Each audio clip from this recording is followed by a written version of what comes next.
easy to pass. Anybody not have that and they just sit there the entire time throughout the passing like, what in the world? Yeah, you can't wait to look at it to go like, what is going on? Right. Right. Was this the Chipotle from last night? Right. Go through the entire Rolodex of meals. Was this the IHOP in the morning? What did this? It's a big day. It's a huge day. Chipotle for dinner, IHOP in the morning. I mean, I like it. And I feel better at the end of it, dude. Oh, yeah. I feel great when that's all Sometimes done. you got to earn that relief. Right? Just take a quick breath after you're done with it. 10 things that you should never see in the toilet bowl. Number 2, white clay-colored stools. Oh. Yeah, if your stool's white, talk to There's somebody. definitely something wrong. Generally speaking, normal poop is some shade of brown. If all of a sudden you have stools that look like they are gray or pale white, clay color, that could indicate that there might be some issue with the liver, the gallbladder, or the bile ducts. See, this is where I get You ever had a green one? Grinch log? Yeah, not quite that green. I but bet green was the only weird color. I was like, it's green. Yeah. Then Were get you that- sick? No. Just had a green Anytime I've had green poo, I felt like my poop should be green. correct. 10 best Christmas songs of all time.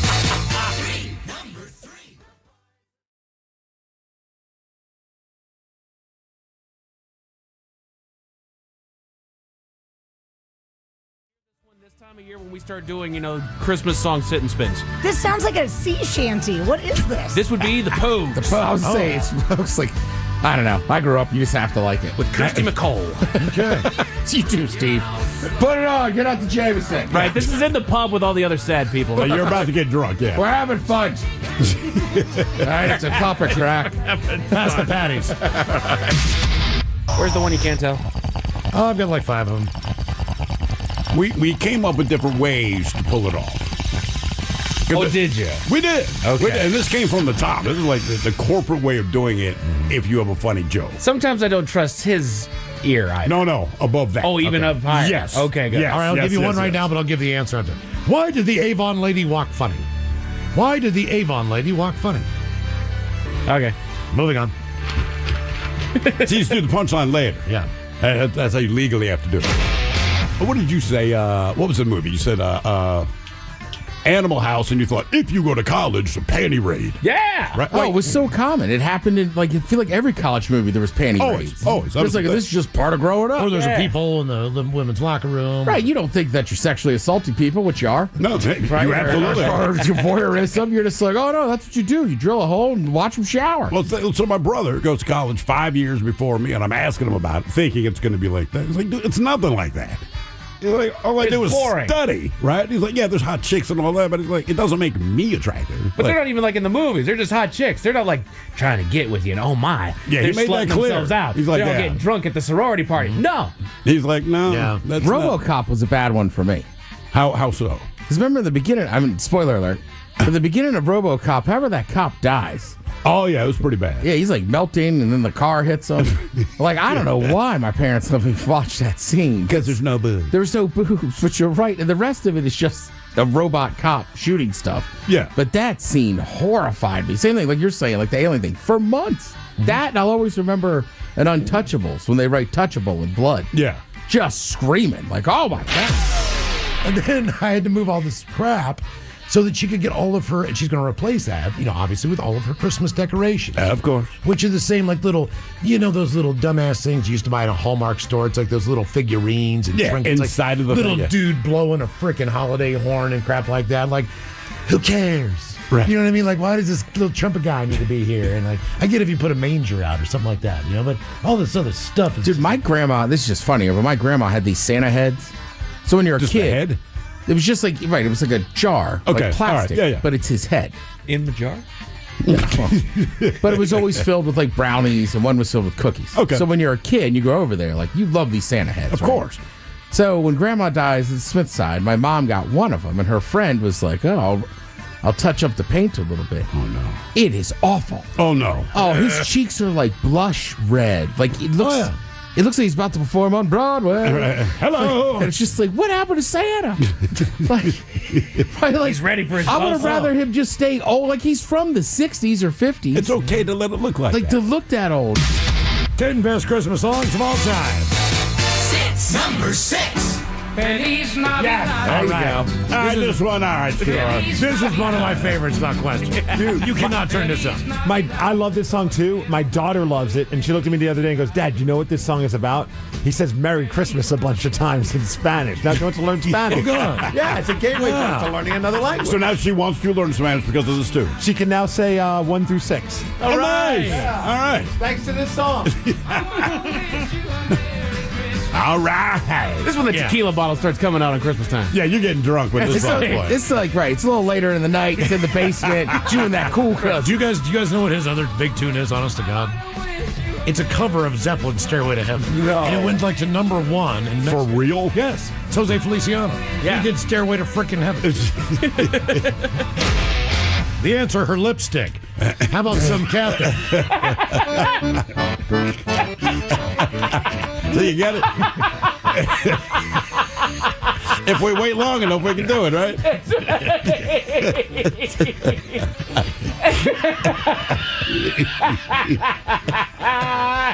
That's sick. Worth it, right? Okay. I got a few more I can do. Ooh, well, ahoy there.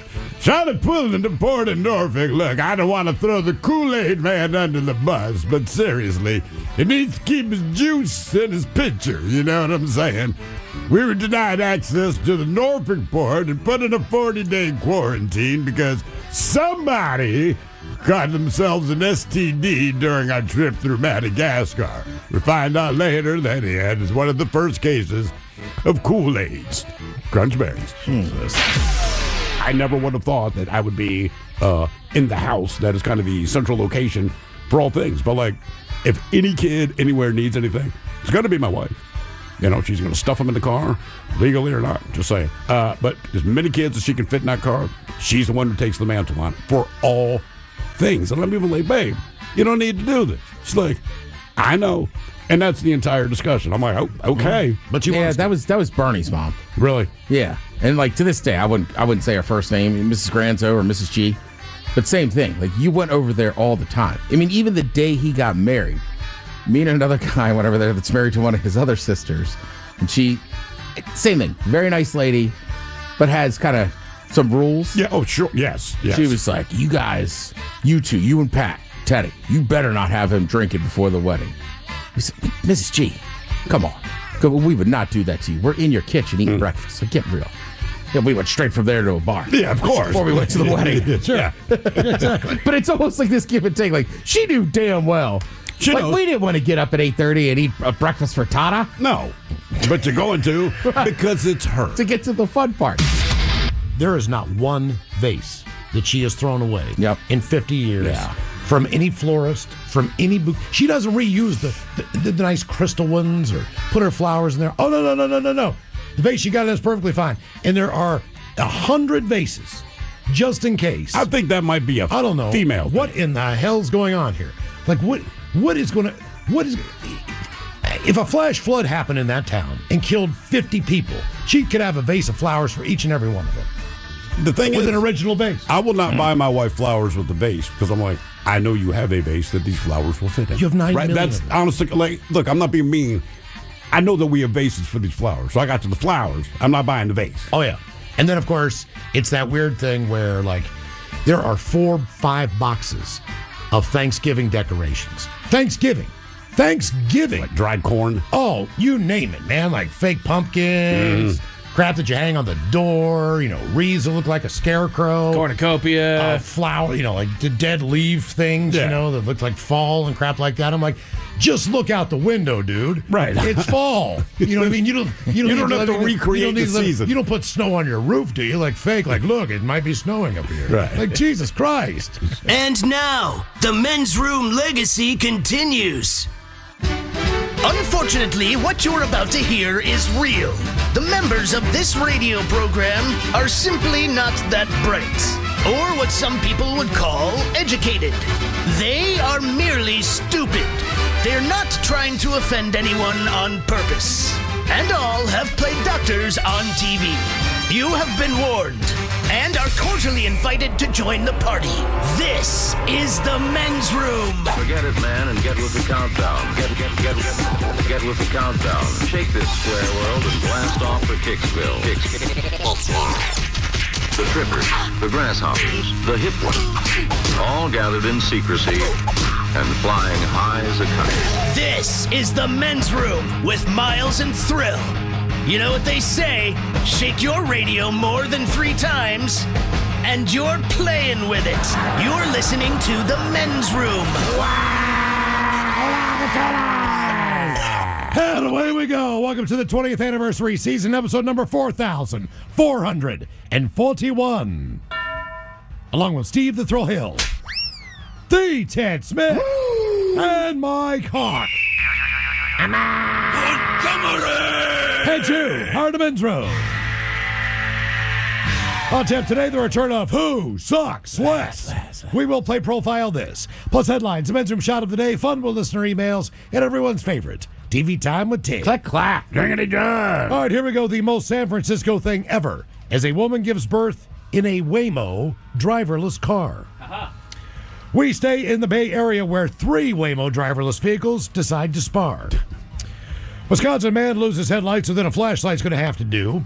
A man driving stolen car says teleporting is something that he went through. And a dog is reunited with family after 5 years on the run, 2,000 miles away. That is all coming on today's very special episode of The Men's Room. And now, here's the question. Hola, bitches. Good day to you and yours. All right, we talked about this a little bit on yesterday's award-winning program.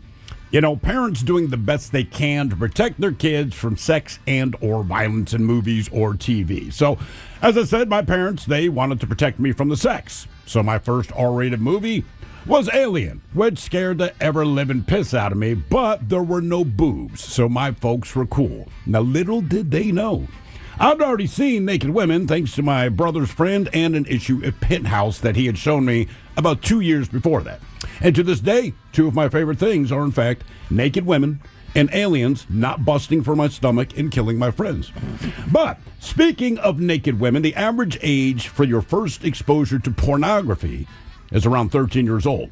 As some kids are being exposed to it now as young as the age of 9, thanks mostly to the internet. I think we can all piece that one together. But that's just porn. That does not mean that you won't be exposed to nudity. Our very own Miles Montgomery had what I would call the absolute misfortune of accompanying his grandfather to the YMCA back when he was around 6 years old. No big deal, but as I understand it, it was cool until he went into the locker room and was surrounded by many old men who were also naked. And as Miles put it, they're just talking to each other like they're having a cup of coffee. Hey, Jim, how you doing? Nice penis. Right, you're 6 years old and there's a bunch of old naked men all around you. And as it was explained to me, it was not awesome. And again, there's a difference between nudity and pornography, but whichever way you digest it first, still kind of a jolt to the system. I think for most people, it's your first experience with that. But that's how it goes. And sometimes, well, like today, that's the root of today's question, brought to you by our friends at Advanced Hair Restoration. Today, we want to know, what was your first experience of seeing another naked human? To be a part of the big show, call 206-803-ROCK. Like the Men's Room on Facebook, follow us on X and Instagram at Men's Room Live. Send your emails to the Men's Room at KISW.com, and now watch the show live on YouTube at KISW Rock. KISW.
99.9 KISW.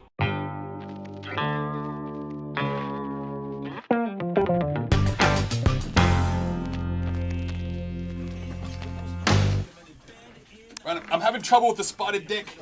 Just want to say for the record. See, it has heating instructions. So Ben says we can eat it cold. I say, oh, damn it. I say Ben's wrong. Sorry, Ben. Idiot. God damn it. That's what spotted dick looks like.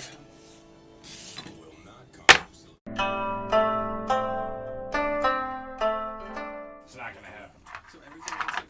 Alright, guys, yeah, careful getting your hands in these cans. No, it's gotta just get. I mean, just get the fork in there, but you will slice yourself up pretty good. Where are we doing this?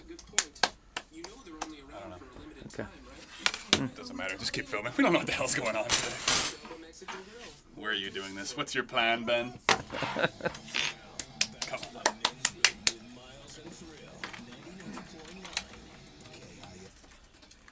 It is Rock Girl Gala week, and we have more tickets coming up at 5:51, right before the lovely Jolene joins us in studio, and Joe's got them for the rest of the night, too, as the KISW Rock Girl Gala is Friday night. Red, white, blue, and tattooed at Chilbuck, Soto, Hinder, and 40 Rock Girl finalists. So coming up, we'll ask you to text BLUE to 77999. 99 texter is in there. All right, before we get to the shot of the day, it is once again time for the return of Stunts on a Dime.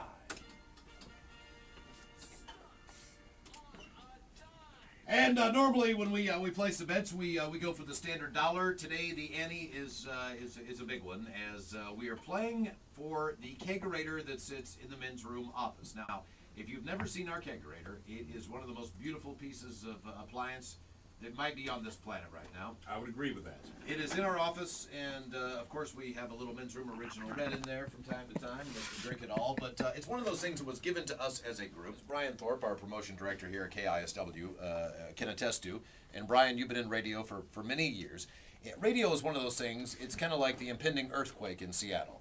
It's not a matter of how you're going to get fired or whatever. It's just if. It's just a matter of when. Sure. Yes, I've been fired. You have been fired, Yes. and you know for a fact that eventually, we're going to be asked to leave for some dumb reason, whether it's drinking on the job. We're not going to be asked anything. We're going to be told very clearly. Ratings are in the toilet, but either way, one of us is going to have the opportunity to take this kegerator home, which is pretty exciting.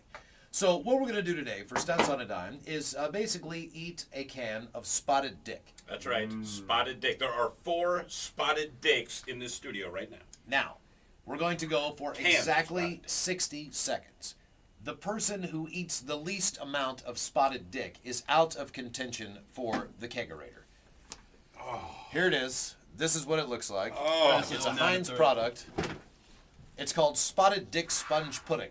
Oh, is this mine? Thanks, Ben. That's your spotted dick, Ted. Made in England, in Haynes, Middlesex. Distributed in U.S. by the British wholesale importers By a in Westlake jackass. Village, California. Just keep it in England, man. We don't need... It does recommend, though, that Oh. if you are not delighted with this product, simply contact us, quoting the quality code on the can end, and we'll refund your money for free. Should we call them now? It doesn't smell great. No, it does it's not. called Spotted Dick, man. Any idea that you had of anything being good with this, you should get it out of Well, here. sponge pudding doesn't sound that bad. Well, one thing It does. for, It just doesn't sound No, as but bad it's as right Spotted below. Dick. It says Heinz Spotted Dick Sponge Pudding. Now, the sponge pudding part doesn't sound that bad. Okay. It's the spotted Yes, dick. it does. And Heinz makes delicious ketchup. So you But kinda this is have not to know who you ketchup. trust. This is Spotted Dick. Yeah. Do you trust Heinz with Spotted Dick? I trust them with ketchup. It's the same logo. I think I would trust Oscar Mayer with Okay. Spotted Dick. Now, the person who eats the least amount of Spotted Dick is out of running Hair Club for doesn't the want kegerator.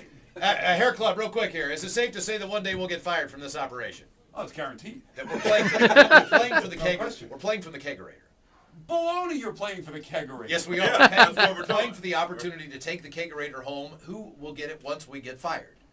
And if you have any I don't know idea about that you that. want You're a not taking kegerator, it. It you ain't need to yours. put some Spotted Dick in your mouth. This is what this is for. I can't even touch that. All right. Okay. Joe's here, though. So here's the deal. We're going to eat Spotted Dick for 60 seconds. The person who swallows the least amount of Spotted Dick is out of the running for the kegerator. When you put it in your mouth. Right, correct. And you have to chew that Spotted Dick and swallow it. The person with the least amount is out of the running. We have 60 seconds. Ted? All right, 3, 2, 1, go. Oh, it's so dry. Oh my God. I should've Look, cooked God. You're supposed to cook it for a minute in the microwave. That's the driest spotted dick I've ever put in my mouth. You know what? I've had this before. You're supposed to cook it for a minute. I'm This not is shocked you've had absolutely spotted terrible. dick before. This might be the first time I've ever had spotted dick in my mouth. Won't be the last time. Oh, Today. man, it's absolutely horrible. Y'all need some water? It's bad. Oh, God, I man. don't know the small of the spoon. This is not bad. You have to swallow it. What's wrong with British people? Oh, God. This is terrible. Terrible. This tastes like S, dude. It really does. This is terrible. Ladies and gentlemen, 4 men are force-feeding themselves. This is terrible. And we're going to wash this down with tequila, right? And no, It looks like a sponge that's been sitting on a sink for a this is few so weeks. bad. and How hasn't long gotten is to 60 water. seconds? 10 seconds. Oh my God. It doesn't smell that bad though. Yeah. Naturally. The smell of spotted Hey. dick. Kind of the opposite of poop. Put down your spotted dick. Get the spotted dick out of your mouth. Okay. We need a minute to chew here. Now, if we good, Hair Club, Yeah.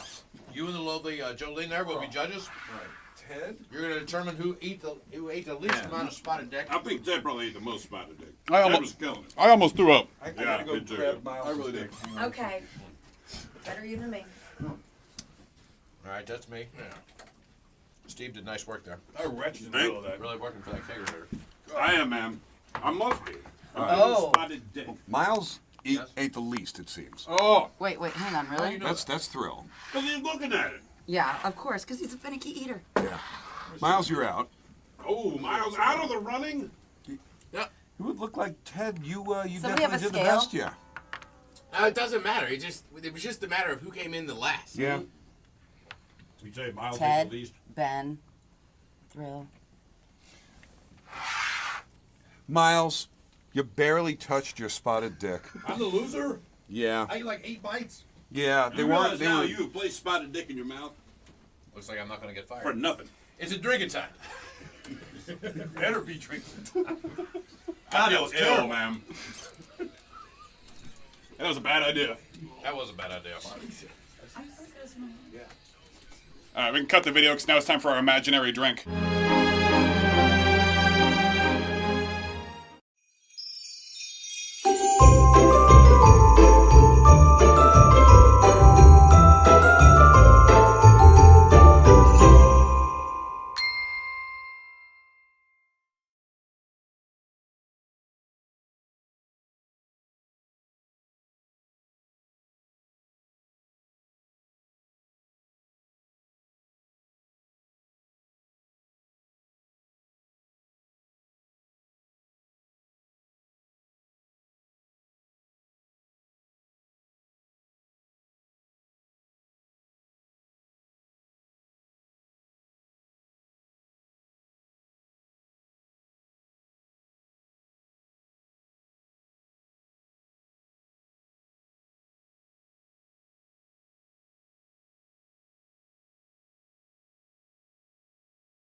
You're listening to The Men's Room with Miles and Thrill. 99.9 KISW. Hello, Patrols, away we go. Welcome to the 20th anniversary season, episode number 4,441. What a large and in charge program we have for you today on this beautiful Wednesday afternoon. Gorgeous. Guaranteed future repeat. Hopefully you're staying dry out there. Return to Who Sucks Less coming up at 4:30. I don't know how you do it, Steve. You find people doing bad things in the news. You bring us 3 of those stories every week. We have to determine out of the 3 which one sucks the least. So is there a theme to this week's Who Sucks Less? No particular theme this week. It's just, let's say we got tourists that, again, self-entitled tourists. You know, maybe don't destroy some ancient landmark, quote-unquote, for a better view. It's like pushing down Stonehenge so you can see the rest of the field, right? Maybe don't do that. You ever thought about with the holidays doing like 3 really feel-good stories and we determine who the best person is? What if I do 3 feel-good stories, but we still have to determine who sucks the least, right? So even if it's like they did a great charity, well, this guy, he only raised $10 million. This guy raised $15 million. Like the guy you were talking about earlier in the office. You know, one of those type guys. Oh, well, Mike, I was telling him about the guy that you and I know. Oh, yeah. Charitable, but just don't ask him questions. Yeah. You know, does a lot of good, but you don't want to know. You could also, in theory, you could have a list and just read off all the great stuff people did. And we got to pick one and then tell us who the evil person is that did all that great stuff. All right, but here's what you need to know about. Oh, yeah. All right, so next week, it'll be one of those like, no, they gave money to charity. They also had 40 bodies buried in the backyard. There we go. Who Sucks Less coming up at 4:30. I like that twist. Programming note, I need to let you guys know this now. As we get set for Friday's Unwrapped show up at Angel of the Winds Arena. Just know the pre-funk party still going on, our live broadcast from 2 till 6. Tony V's absolutely free. Just got to be 21 years of age to get in. Yes. We will have a couple bands coming down from Angel of the Winds for a couple of interviews. You will be the live audience. We're going to do the whole show based around you guys. So that's it. Stop by, get a nice Men's Room IPA and a bright yellow can, and join us at Tony V's. And I would also say, too, even if you're not going on the show, though we did just release some more tickets. Yeah. $55. $55. Wasn't sure if I legally could say it. Just came out of my mouth. But wait, so there's still tickets out there. But even if you don't have a ticket, swing by, watch us do the show. That's right. We need you in the audience. Well, and I found out today that have a beverage. In one of the bands that we'll be interviewing, it's Slash's son. Yeah. I did not know that. Are we doing like the kids tour, right? So you got Wolfgang Van Halen. You got Slash's son. Well, to be honest with We you, need to get look, Paul Stanley's son out here. we've and Gene Simmons. Child actresses. we've Child actresses. My God. We've interviewed a lot For of the people kids, Ted. For over the the years, kids. but like Ken Griffey and Ken Griffey Jr. when they Sure. played in those baseball games together and they hit a home run in the same game, whatever the deal is. I believe this is our first in 20 years interview with a child of someone who we've already interviewed before. Yeah. Because we've interviewed Slash a couple times, but I don't believe we've ever interviewed a father, son, daughter, mother, whatever Honestly, combination. I feel like your best bet would be someone like Jack Osborne, who has his own career now, if he's promoting his TV show. But I can't even think of. So this is a first. That's cool. That is kind of cool. Do we tell him that, or do we just not bring it up? Man, at the Van Halen show back at when it was Do we Key tell him Arena, about his dad pouring out the sweet and low? We can during the commercial break? He knows who his dad Okay, is. just saying. Yeah, I mean it's Slash. Last time we talked to your father. You got to tell them that part. You got to tell them the part about you guys if you want them backstage. Just You know getting the first hammered. thing I'm going to do is look at his fingers. I'm looking at the kid's fingers. Because we told Slash he has like just kind of some fat sausage fingers like Elton John for a dude who plays guitar as well as he does. There's also an after party at Apex happening after the show at Angel of the Winds, a couple blocks away. So is Tony V. So if you're coming up to the show and you want to hang with us for a few hours, definitely do that. Friday starting at 2 o'clock. All right, on to our question. We were talking about parenting yesterday on the show and the idea that, what did you take from your parents, good or bad, whether that be hereditary or just, things you do that is similar to them or things that you would never do based on the fact that they did it. They did it. And you're like, I'm not going to repeat that. No way in hell. But we did get on the subject of, things that you were allowed to do as far as either, watching R-rated movies. Or, Yeah, they try to protect you from what they perceive to be the more adult content. And I took the opposite approach. My idea was, look, I was always shielded from this stuff. Yeah. Well, also, we didn't have HBO. I had friends that had those kind of services. Right.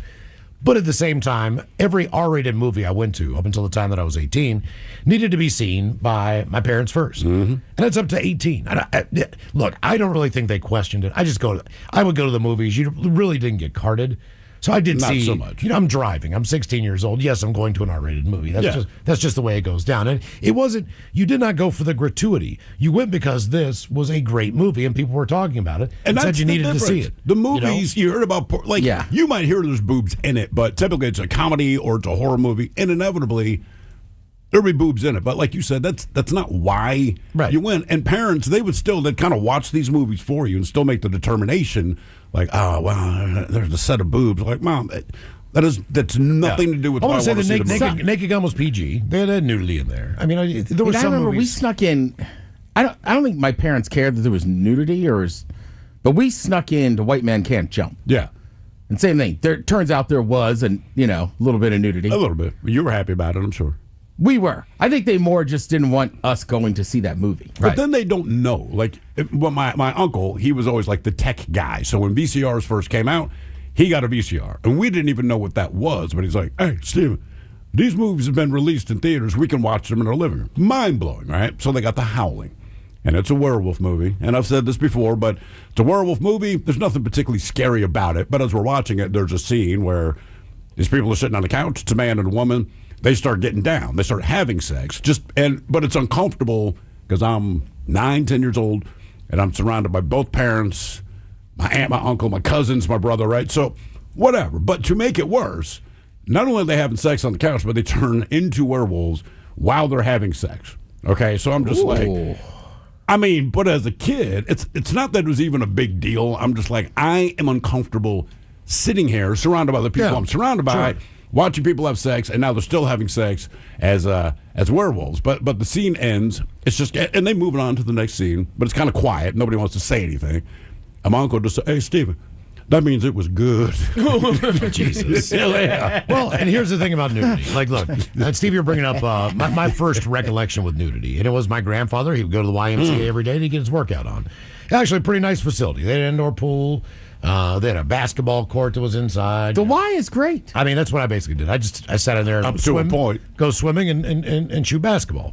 But like anything else, it was just one of those mandatory things. Even, I guess it was middle school or junior high that we were required to take showers after gym. After gym, sure. But this is all before that. And it's not necessarily like, look, we've all seen nudity in different forms or fashions, whether that's the fact that your parents got a subscription to National Geographic and they were an educated type of family. Plenty of boobs. Or your dad got a Playboy subscription and you could Penthouse, sneak that. but yes. Whatever it was. And look at those. He was Penthouse. Good man. I appreciated that, right. man. Whether you were watching Benny Hill on PBS when they would show boobs all the time, or Monty Python, which would do the same thing. If you were watching British comedies, they lent themselves to nudity later on in life. If you were watching Spanish soap operas, they made out, they did all that stuff. They had partial nudity in their soap operas that were running on daytime television. In commercials for soap. Like, you didn't know what they were saying, but they were going to this commercial. It's for some kind of soap, whatever. And it's this lady. I don't know what she's saying. I assume it's soap because she's holding it up. And she drops her bathrobe and climbs into the bath, and just like, wow, man. Now, as a 6, 7-year-old kid, however old I was when I went to YMCA, look, I was one of those kids that, when it was bath time, I shut the door. I closed the door. I didn't want my parents walking in on bath time, you know what I mean? As much as I didn't want to walk in on them during bath time. But with my grandfather, you got in the shower.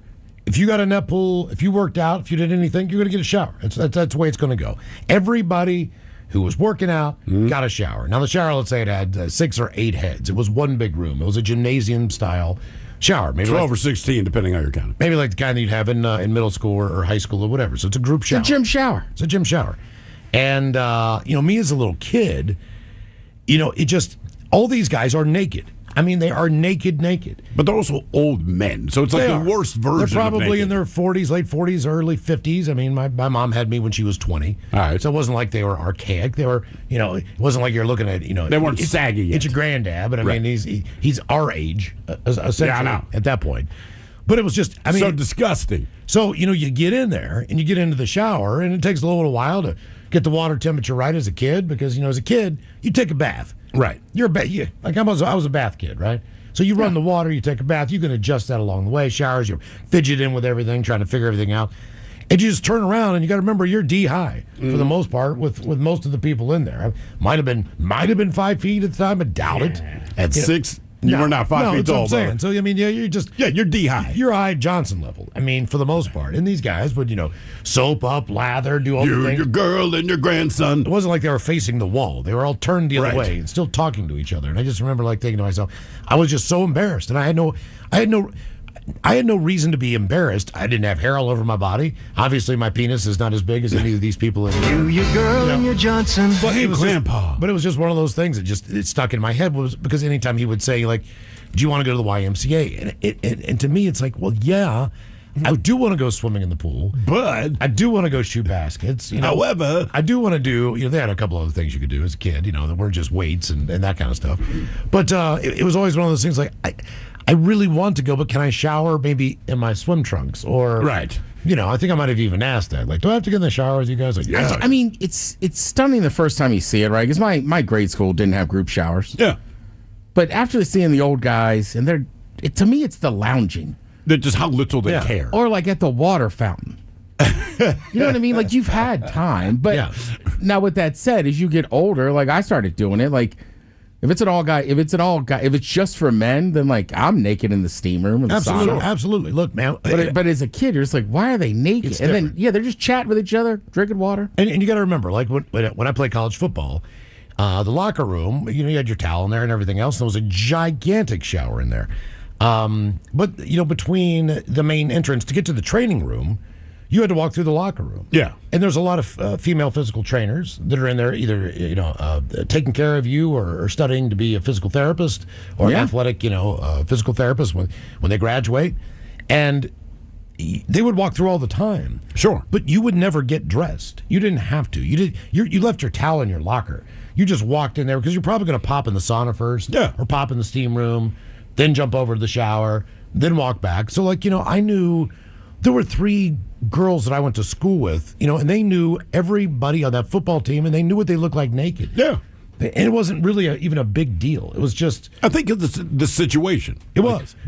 I'm not trying to impress you. You are here for a specific reason, and kind of let it go. My head coach, Don Nealon, I know exactly what his ass looks like. It's flatter than mine. I know what his penis looks like because I've showered with him, 50 times. Sure. The head coach, it was just that was the environment at the time. At that age, I don't think it's a big deal. It was, but that was locker room culture. It wasn't like none of that was shocking. None of that was an issue. Did they do physicals in your elementary school? They used to have a doctor that would come around at least once per grade, and they would just do physicals there, right? Whatever the case is, just like the regular physical you get now that you pay to go. It was just part of the deal in public schools, and it was no big deal. We all had to strip down our tighty-whities. So you're in a room with 12 of us.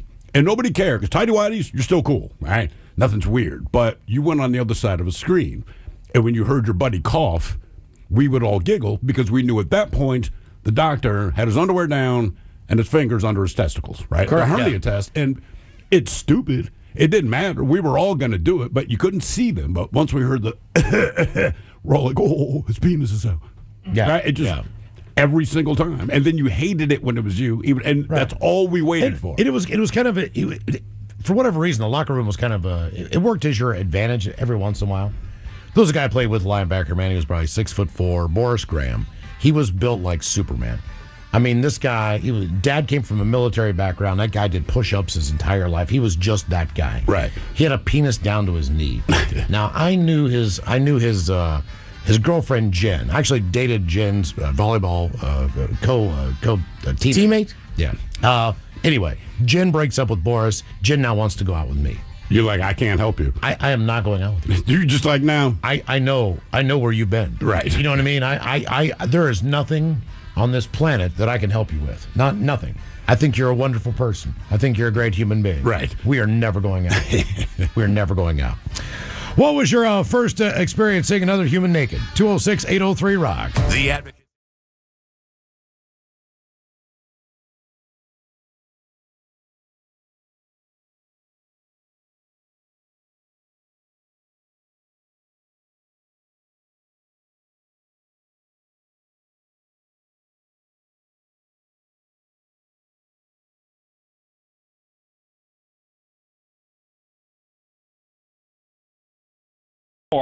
In Seattle.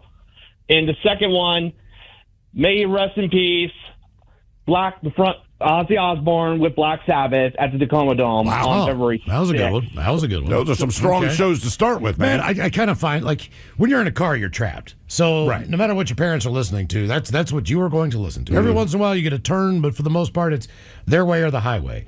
And a lot of those bands, not necessarily do I listen to them, but I know every single lyric to all the songs. Like, yes. I mean, Jesus. If you play Anita Baker, I hate to say this, I can sing every lyric of every song on that. I had no choice. Right. My mother would listen to that thing on repeat. It's just, but now when I listen to those songs again, I'm like, you know what? Three Dog Night didn't suck that bad. Well, I now own the Anita Baker record because I realized now that I don't have to hear it, I actually like what the hell she was doing. Or the Guess Who, or whoever the hell they were listening to. Right, to me, it was Motown.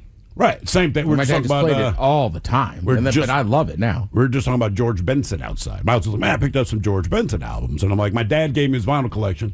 I grew up listening to that stuff every single day. She kind of blew it off. I got his I put it on. I'm like, George Benson was a badass, man. This stuff's great. Well, even when the Carpenters come on, I'm like, oh, my mom loved the Carpenters. She loved the Carpenters. Okay, I get She still it. does like the Carpenters. I mean, she doesn't listen to them all the time, but I mean, I grew up listening to that crap, so when I hear it, I'm like, it's nostalgic. I know all these lyrics. Right. Like, I know every single lyric to these songs. Well, Justin, Carole King's the same way. So, Justin, all right, so these sound like good things. Are there any negative things about knowing that you are basically your dad's son, so to speak, where you're like, oh, boy, this is the other part of it? Things, Yeah. I think it's more on his temper.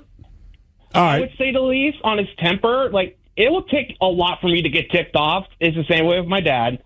Like, but I will get to the point where I will go ballistic on something, like my dad would. Okay. But it takes a while to get there, you're saying? It does take a little bit for me to get there. Do you have any food similarities? Food similarities? Yep, pretty much. Okay, 'cause that's the one that's a little bit different for me. Well, I take after my mother in every way except diet. All right, so me and my mother were both crazy. We're loud. Do not tell us what we can or can't do. Blah, blah, blah, all that stuff. We're loud mouths. We know it. But when it comes to food, my father and I basically have the same palate. If it is made of plant, we'd rather not eat it. Or my brother takes after my mother. The only way he takes after my mother is diet. They'll both eat anything. Well, I'll try anything. Doesn't mean I like everything. Right. But I know for a fact, as far as like what my mom enjoys, is not necessarily what I'm wanting to eat. You Sure. know, I'll see my dad sit down and order something. I'm like, you can have anything. Like, why did you pick this? Yeah. You know, like we're at a restaurant now. Like you can order something. You know, that's. I mean, I definitely have some of them. Like, I find myself now, like, when my dad did it, I don't know why as a kid it would annoy me, but now I do it. I'll just get a paper bag and then crack peanuts sitting in my living room watching But it bugged you as a kid. But you get the paper bag up. Yeah, and he would do it all the time. Well, it makes sense because you don't get all the You don't peanut want to shells get. everywhere. Look, I get it. I don't know why as a kid it annoyed me, but I find myself doing it, especially like Thursday night football. Like, oh, but have some peanuts. Do you do that with pistachios too? Yep. Okay, all right. But I should try that because it makes a mess. There's certain things like you'd be hard pressed to ever see me order country fried steak. But it's delicious. I know, but he would just go on and had to order it every time and stuff. So do you not like it, or you just cut it out because you're tired of hearing about it? I think I was just tired of hearing about it. That's and my fair. mom would always be like, don't order that. It's like the worst thing you can order. Well, I mean, as Not far healthy, as your that's for health, sure, yeah. Correct. And he'd be like, oh, gotta get one. We went to the 5 Point. I'm like, Dad, they have the best hamburgers in here. They got great fries. You know, 5 Point's really solid breakfast food, all that. He got an open-faced turkey sandwich, right? All right. Now, they put it on Texas toast, like egg toast, like egg bread, and it's toasted real nice. And and it's they use fresh turkey. They make their own breasts and slice it. Yeah.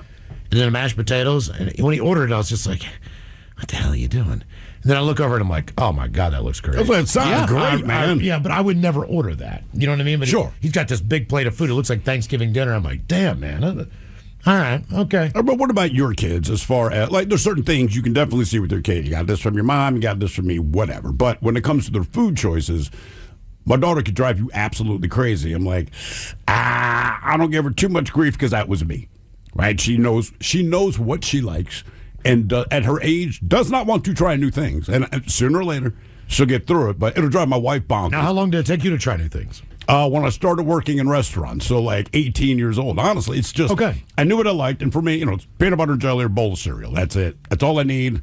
Pizza, the obvious stuff, right? But as far as stuff you're going to make for yourself, that was it. My daughter is very much locked in the same way. And then when I started working in restaurants, you just had to try different meals. And then all of a sudden, the whole world suddenly exploded to me. I still don't like what I don't like, but my palate definitely developed. And I'm like, all right, you know, man, I like a lot of different things now. And then I see my son, who's like his mom, he'll try, and like you said, won't like everything, but he'll try anything. Rarely will he say, no way. Well, my brother to this day will not try new stuff. Really? Oh, it's unbelievable. And he worked in restaurants, like, right? You mean stuff that would seem, like sushi? Sushi. Okay. Refuses. He's never even tried it. Right. I don't think he's ever even had like pad thai. Just the idea of going to a Thai restaurant to him, he's just like, no. Will he eat Chinese? Yeah, but like American Chinese. Like General Tso or something. Correct. And that's much more like Panda like my Express. mom and stuff. So I'll take a little more like my dad. I'm like, well, we got to try it. Yeah. Actually, my in-laws are like that, man. It drives me bonkers when we have to visit them.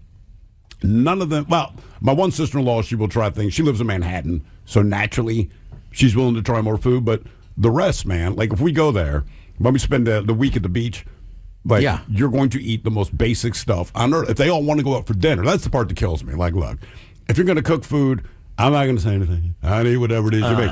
But when we go to a restaurant, my wife and I, I'm like, we're pushing to go to like place blank because the menu looks Crab interesting. Shack. Right, and they're like, hey, man, we just want burgers and nuggets. And these are grown-ass adults. I You would could get a it with my burger kids. at a restaurant. I know, but they don't even want to go to a restaurant that gives you the option of eating interesting food. I'm like, dude, it's a beach town. There's a burger on every freaking menu down there. If you want chicken nuggets, every menu has them on there, right? I'll tell you what. I was going to say, like in my family, I'm almost like the exotic one. Right. Which is what you try. Right. Like, I mean, years ago when we went to Disney World, right, there's this, I forget what it's called. Basically, you prepay before you go. Sure. And you can go to all the different restaurants at the resorts and everything. So you've already paid for it. So I'm like, well, I'm going to try some mess. Yes. And they're just like, oh, he's crazy. Where did you go that blew their mind? Yeah, dude, again, simple stuff, right? Like, I like monkfish. All right. I would never try monkfish. Like, wait, you wouldn't why? try it? That's what they say. Like, come on. Just try it. What's it taste like? It used to be called poor man's lobster. Correct. All right, I've never had it. I mean, that gives you an indication, right? Right there. Right. So it's soft and delicious. Yeah, I thought it was great. So or it's like black cod. popcorn encrusted mahi-mahi. Right. I can Too remember. exotic. Yeah. Right. Like, That's exotic? Popcorn encrusted? Popcorn. That's what I'm saying. I like the Smiths are pretty plain. And they can make good food, but you're right. It's all kind of the same It's stuff. the same stuff. So when we were there in August, the deal I made with my wife, because I know how it goes down with the family, we're going to have dinner together, and it is fun. You have a good time. It's just the food is... So I said, all right, listen, we are going to lunch on our own. When we go to lunch, it is you and me. That way we can get whatever the F we want to get, and then when we sit down for dinner... We'll do the dinner, and then there's always one big night where the whole family goes out to a restaurant, and you're just looking at the menu like, how would you like your burger? That is about the extent of the questions that they're going to ask you. And I'm like, look, I have no problem with burgers, but I'm like, I flew 3,000 goddamn, I can get a burger anywhere. Can we just go somewhere? What happened to you in interesting? Houston? You ended up eating Dude. at Olive Garden. That to me, that's I've never been to Houston. But all the talk about Houston and barbecue. It's so if I'm good. going there, it's like Kansas City. I'm going to eat barbecue. If you have barbecue in your town, Memphis, wherever I am, if that's what they got, I'm going to eat barbecue. To go all the way to Houston, Texas, and eat Olive Garden, to me, is just like, wah, wah. It was, man. I flew down for a funeral, and 8 million family members there, but the one thing about that family, they can hook up barbecue. Make no mistake, they can all cook it. You can go to any restaurant. It is delicious. So it's a sad occasion, but let's not lie. We were all kind of It's a excited. celebration of life, too. To eat the that, I will say her funeral was truly that. It was so extravagant. It was ridiculous. I won't go through the whole thing, but I got there Saturday morning. The funeral was Saturday afternoon. So I guess Friday there was a viewing, whatever else. And my parents have been there the whole time. And if you knew my Aunt Fran, this would not shock you. But I just found out yesterday via my wife. She's like, yeah, I talked to your mom. She's like, Fran had a wardrobe change between the viewing and the funeral, and then I believe internment. I'm like, what does she share? I mean, like, Yes. you were not alive, and she still had wardrobe changes. But if you knew her, you go, of course she did. But the funeral ends, and everything in Houston is 8 million miles apart. We finally get back to the staging house. We know we're going to eat, and all I'm thinking is barbecue. And we roll in, and there's some caterers already there. I'm like, all right, cool. They got their stern nose burning, and they pull the foil off the top, and I'm like, is that goddamn Olive Garden? So what'd you get? And I knew it was Olive Garden because of the breadsticks. What did you All get? So you had the choice. Seriously. Did you go fettuccine? Did you go red? Do you want the fettuccine or do you want the spaghetti noodles? I got these spaghetti noodles with the red sauce, which came with the meatballs. No, I want some of that chicken too. So I got the chicken and the meatball with the. And look, it was fine. The breadsticks were delicious. But even my cousins, I had 2 cousins that were there from L.A., and they came over to me and they were like, "Hey man, I was expecting barbecue." I said, "Well, me too, man, but we can't say anything. Now we look like bad people if we bitch about the fact that it's Olive Garden, but honest to God, I wanted some freaking ribs and some pulled goddamn pork, and I was pretty sure that's what was going to happen because everyone in this house, all 70 of them, eat barbecue. So it may have been because they eat barbecue all the time. They wanted to do something different, but I'm like, Olive Garden. Well, man, when I go to the place, I want to eat the local cuisine. Right, so kind of same thing on a funeral. We had my dad's first funeral, right? Yeah. Before we did the one in Arlington. Same thing. You know how it is. It's hard to find a spot on a Monday afternoon, but we found this brewery. So we had like cold cuts or something. All right. So now we're going to go to cousin Tom's house. So on the way over, I said to my Uncle Phil, who's driving me, I said, let's stop at this seafood restaurant. So we haven't had any. And I'll buy a few orders of crab balls, right, Jerry? Yeah. Not cheap, but let's do it, right? Yeah. And then we pull up and he goes, Ted, those smell amazing. And I said, you know what? Your brother died. It's my dad. I said, F him. If we sat there in the car and just ate one order of them. Right. Why not? You could have gone in and sat down. Right, because as soon as we brought them in, they were going to get attacked by everybody. Oh, of course. But same exact thing. Like, it was like, how are we at this funeral and have nothing with blue crab involved? Yeah, I couldn't wrap Especially my head around. fly 3,000 miles. The last time I met up with my family in Ocean City, Maryland, it was a family vacation. And they want to cook like 3 or 4 nights on the week. For 5 nights. This is where I get all the food. Always live on the free Odyssey app. Text the guys at 206-803-ROCK from the Pinky's Plumbing Studio. You're in the men's room. Our question, what was your first experience seeing another naked human? 206-803-ROCK. Hello, Rose. Welcome to the men's room. Hi, weed and gigolos. Hola. Hola. Well, I grew up in a wild pack of hippies down on the California coastline. And my mother was a nude art model. So did you see her naked first?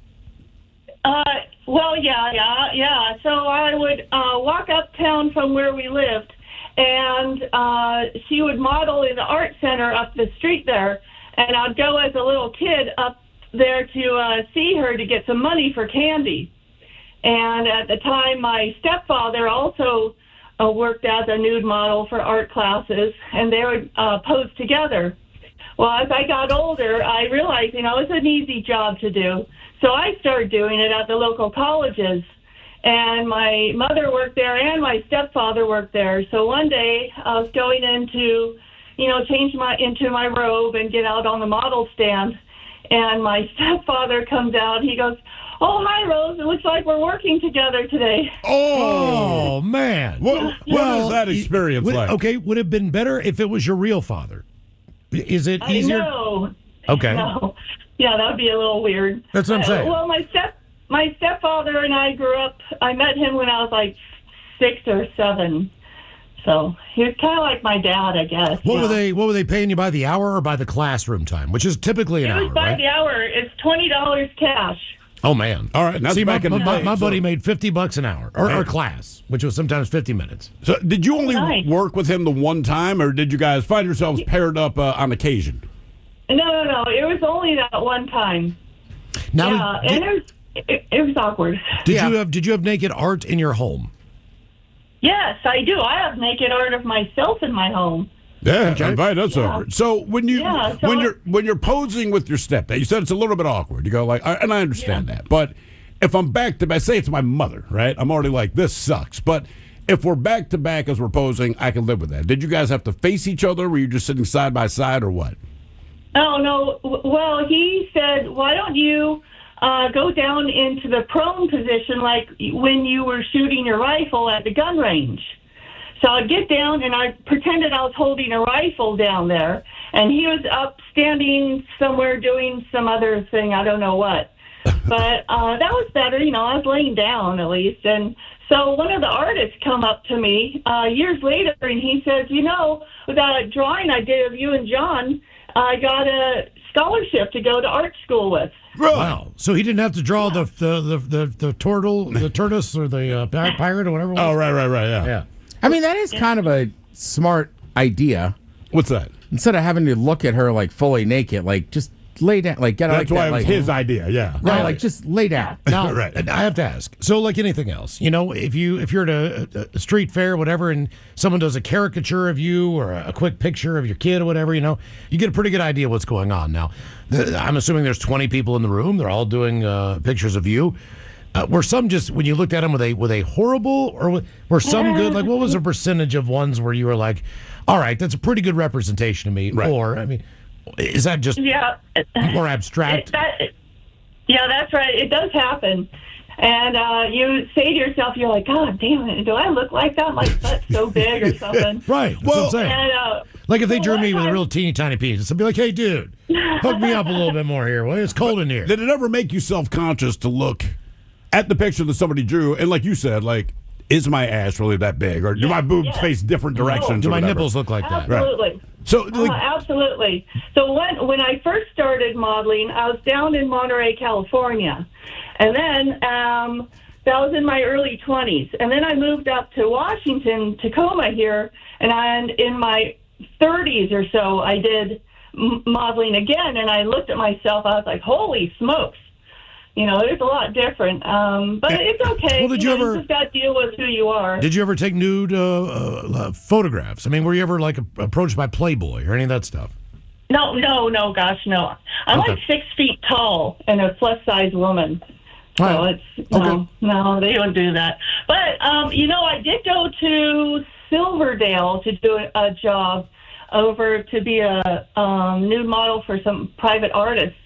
And it was in this rec center, some church rec room or something. It was like their meeting of all the artists in the area.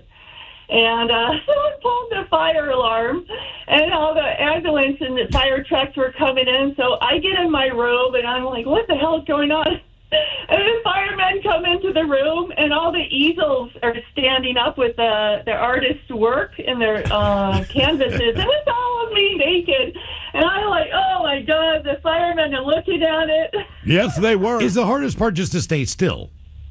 Yeah, it's hard. That to me would be very difficult, just to stay in the same pose for that amount of time. What is the oldest nude? What's the oldest nude model you've seen model? Because to be honest with you, as somebody who does like to draw, I can draw a woman's body pretty easy, right? Because you said in your 20s or 30s, like things are in where you believe they should be in your mind.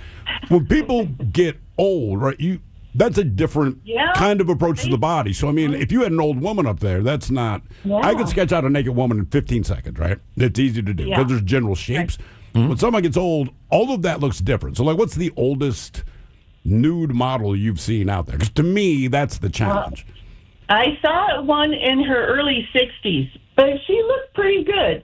And she said that she wouldn't do certain poses for too long, or if she did do long poses, she had to sit, and then then she'd get breaks. And then if you get a break, they take some chalk and kind of do a chalk outline of where the chair is, All right. and where you're sitting on the chair, so that when you go back, you could put where your arms are in the chalk outline, All right. and then you won't mess up the artist's pose. Did anybody ever just walk out? Like if I was like, I don't know, like if Jelly Roll's wife, Bunny X, like if she walked in the room, I think I'd just be like, I gotta go. You couldn't draw it? No. No one left because they were all there to be artists. They want to draw the human form and its movement and stuff like that. No, I get you. Like, and I love chatting with people, but I've definitely talked to a woman that was just way too attractive. I just left. What? So other than the fact that you did that, what was your first experience? Was it your mom or your dad as far as nudity went? Oh, definitely my mom. Yeah, she was a bit of a nudist in the house. Ah, okay. Okay. All right. Yeah. Yep. That'll do it. I'm glad that didn't happen to me. What's that? I'm glad that didn't happen to me. What's that? Be the nude model to see your mom naked? No, just see my mom naked. Now, I saw my mom naked once, and she was walking down the hall toward the kitchen. I'm about to go to school. She'd just gotten out of the shower. I remember I was eating a bowl of Frosted Flakes, but her towel fell off. Yeah, I mean, there's just nothing we could do. It just fell off. And I'm like, I don't want to see that. She's like, I don't want you looking. And it was just unspoken. Same thing. I saw my mom naked once, and she kind of, I think, caught me once. And we just To this day, have never, ever spoken of either situation. My mom, when I was a teenager, I remember my mom seeing me naked. It's like 3 a.m, and there's a bathroom that, at that point, both of our bedrooms shared. Yeah. So there's no lights on in the hall. I'm walking down the hall naked. I flip on the light, but she's walking out. But like anything, I'd been asleep, so I have an erection. And she's just like, Jesus. I'm like, I didn't know you were in here. Right. I didn't know. I definitely remember my mom had a friend who was younger than her. All right. And I must have been in another room, but heard them talking. And the friend was talking about wearing lingerie. And it was like, here, I'll just show you. There's nobody in the room. I definitely went to the other room. Oh, did you? Yeah. Did you get to see it? Yeah. Yeah. It was Good. awesome. Just worth it? Yeah. Yeah. I do remember. She was expounding about how comfortable teddies are. Okay. So that was my excuse. Okay. You said, I'm a Well, teddy. oh, I heard my name. Yeah. Sorry. Well, I was scared. I was scared of naked women. I really was. Really? Yeah. I was. I didn't know. I didn't know exactly what was going on because there was nothing that was like defined, so to speak. There's somewhere in your subconscious, So- but you don't understand how to address it. We had a pool. We had a pool park pass for this pool that was probably 3 or 4 blocks away from where I grew up when I was in first, second, and third grade. And we'd ride the bike. You had an all summer pass. That's what every kid did. Man, Sure. they give you like $2 for a hot dog and a drink for lunch. You spent the entire day at the pool. But back in that time, there wasn't a lot of grooming going on. No, there was not. And the diving board area, you kind of had to pull yourself up on that ladder because the water was, 10 feet deep to get on the ladder. So you'd have to do a little bit of reaching. And it wasn't hard for me, but the woman in front of me was struggling. Yeah. And, the side of her bathing suit kind of popped out, and showed the goods when she was trying to get up that. And I couldn't make out what was going on. Like, what is that? Right, I'm looking up and I'm just like, I couldn't really get through. I couldn't see the trees through the forest, so to speak. Right. But either way, I was terrified. I was like, oh my God, what is that? Because I never. Dear God! I mean, you've seen other boys, but you've never seen a grown woman's. No. I mean, I knew what the outline of boobs You knew were. boobs, right? But you don't know what's going on below the belt. Correct. You have no idea. Yeah. So yeah, I mean, how do you make sense of that? Yeah. As a kid, when I was younger, I was terrified. My mom used to work in the fashion industry, and lucky for me, she started emceeing fashion shows at the big department store in downtown Rochester, New York. But when I'm like 9, 10, and 11, she'd pay me like $20 just to help her set up. So you're setting up all the seats, and then you staple carpet to these stages, blah, blah, blah. But these models start rolling in, man, and they're anywhere from like 19 to 22. And I knew they were pretty. I've not discovered what my special purpose is yet. But when you're backstage, one thing about models, and I'm sure it is true today, when they're doing a runway show, when they're done showing off whatever they're wearing, they go back and they undress in a split second to put on the next outfit, because time is money. You got to get back up there. So when these chicks come to the back, there's like 3 people running around that are stapling crap on them and taping this. But these ladies, they drop their clothes. They are butt-ass naked. Yeah. Butt naked. And then within 2 seconds, there's another dress or whatever it is they're going to wear being put on. And there's some guy back there like, ladies, hurry up. And it was great, right? And again, I don't know my special purpose, but I know I'm in a spot that I think a lot of kids would probably really want to be in. So I never said anything about it. I'm not so stupid. I'm going to share this with my mother, but about 3 years in a row, I got to do this. I hit 12 years old. My mom's talking about her upcoming fashion show, and I'm like, hey, I'm in. She's like, no. I'm like, what? I've been doing it for you for years. She's like, you hit 12. If I'm pouring in your closet, and we'd already been down that road before, so she's like, now that I know what you know, she's like, no.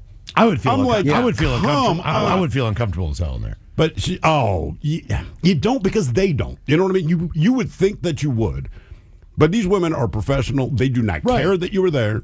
They assume that it's all good, and you only see them naked for like a split second. Seriously, I mean, they are out of a dress, another dress is on, and trust me, you absorb the goods of what you've seen. But it didn't feel weird because nothing in that world is weird. Like if you're naked because you're changing into clothes. So, and they knew I was there. It's not like I'm hiding behind a chair peeking. Like I'm standing in the middle of this backstage area. They didn't care. They knew I was there to work. Yeah. If you're there to work, see me naked. Man, I had a weird one in Baltimore. Yeah. We had a radio station put on a show somewhere. I think the Zoo in Dundalk or some crap like that. But whoever the band was, I don't know if they were Cover or like Kicks, right? Somebody. Anyway, at the end of the show, a guy I know who's a listener, who Phil. He says, "Hey man," he said, you want to get down to the strip club in Brooklyn. He's like, I got to make a drop off, but it's on your way. So if you want to go, do you want? He was a coke dealer, if you're wondering. Yeah, he was. So we get. It's probably not too far away from where your sister lives. Yeah, I'm almost positive I know the club you probably referenced. Yes. Okay. So when we get down there, I'm driving. He's driving. We pull in the parking lot. He's like, no, but man, we got to go in this. Technically, she's in Brooklyn Park, dude. Yeah. Yeah. So of course. Knock on the back, steel door in the alley. Door swings wide open. You'd already been on the phone with her. She opens up the door. Says, come on in, Phil. Oh yeah, come on in. Yeah, nice to meet you. It's the backstage dressing area. Yeah.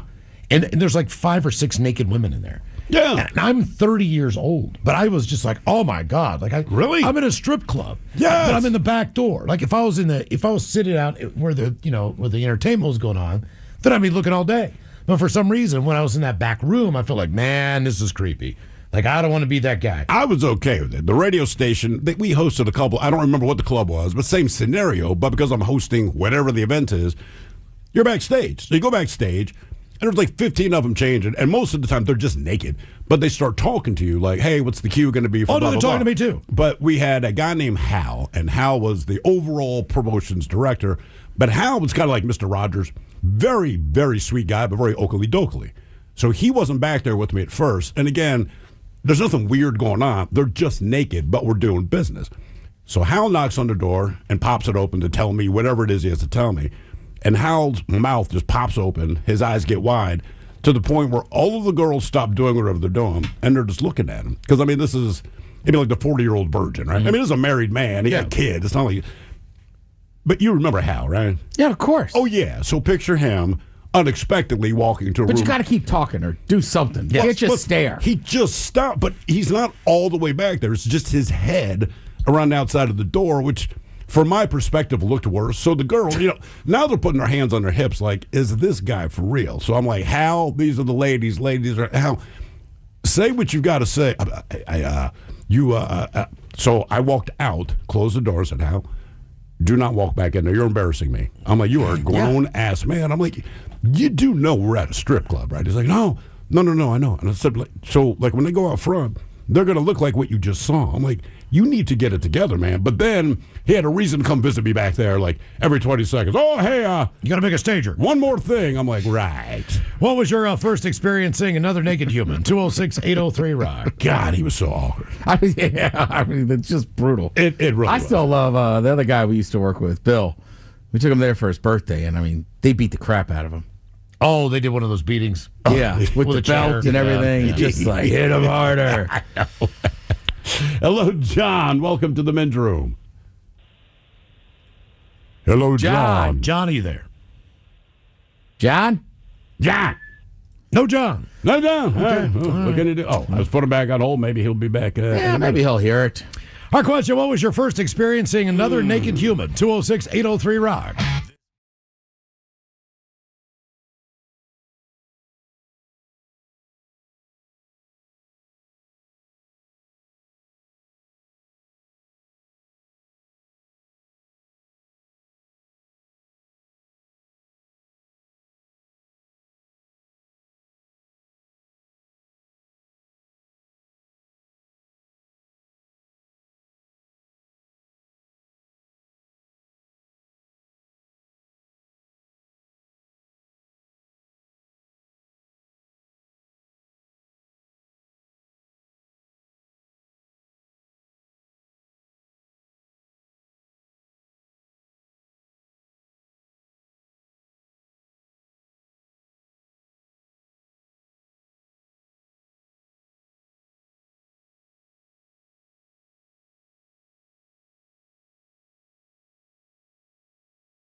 Last time I met up with my family in Ocean City, Maryland. It was a family vacation, and they want to cook like 3 or 4 nights out of the week. We're only there for 5 nights.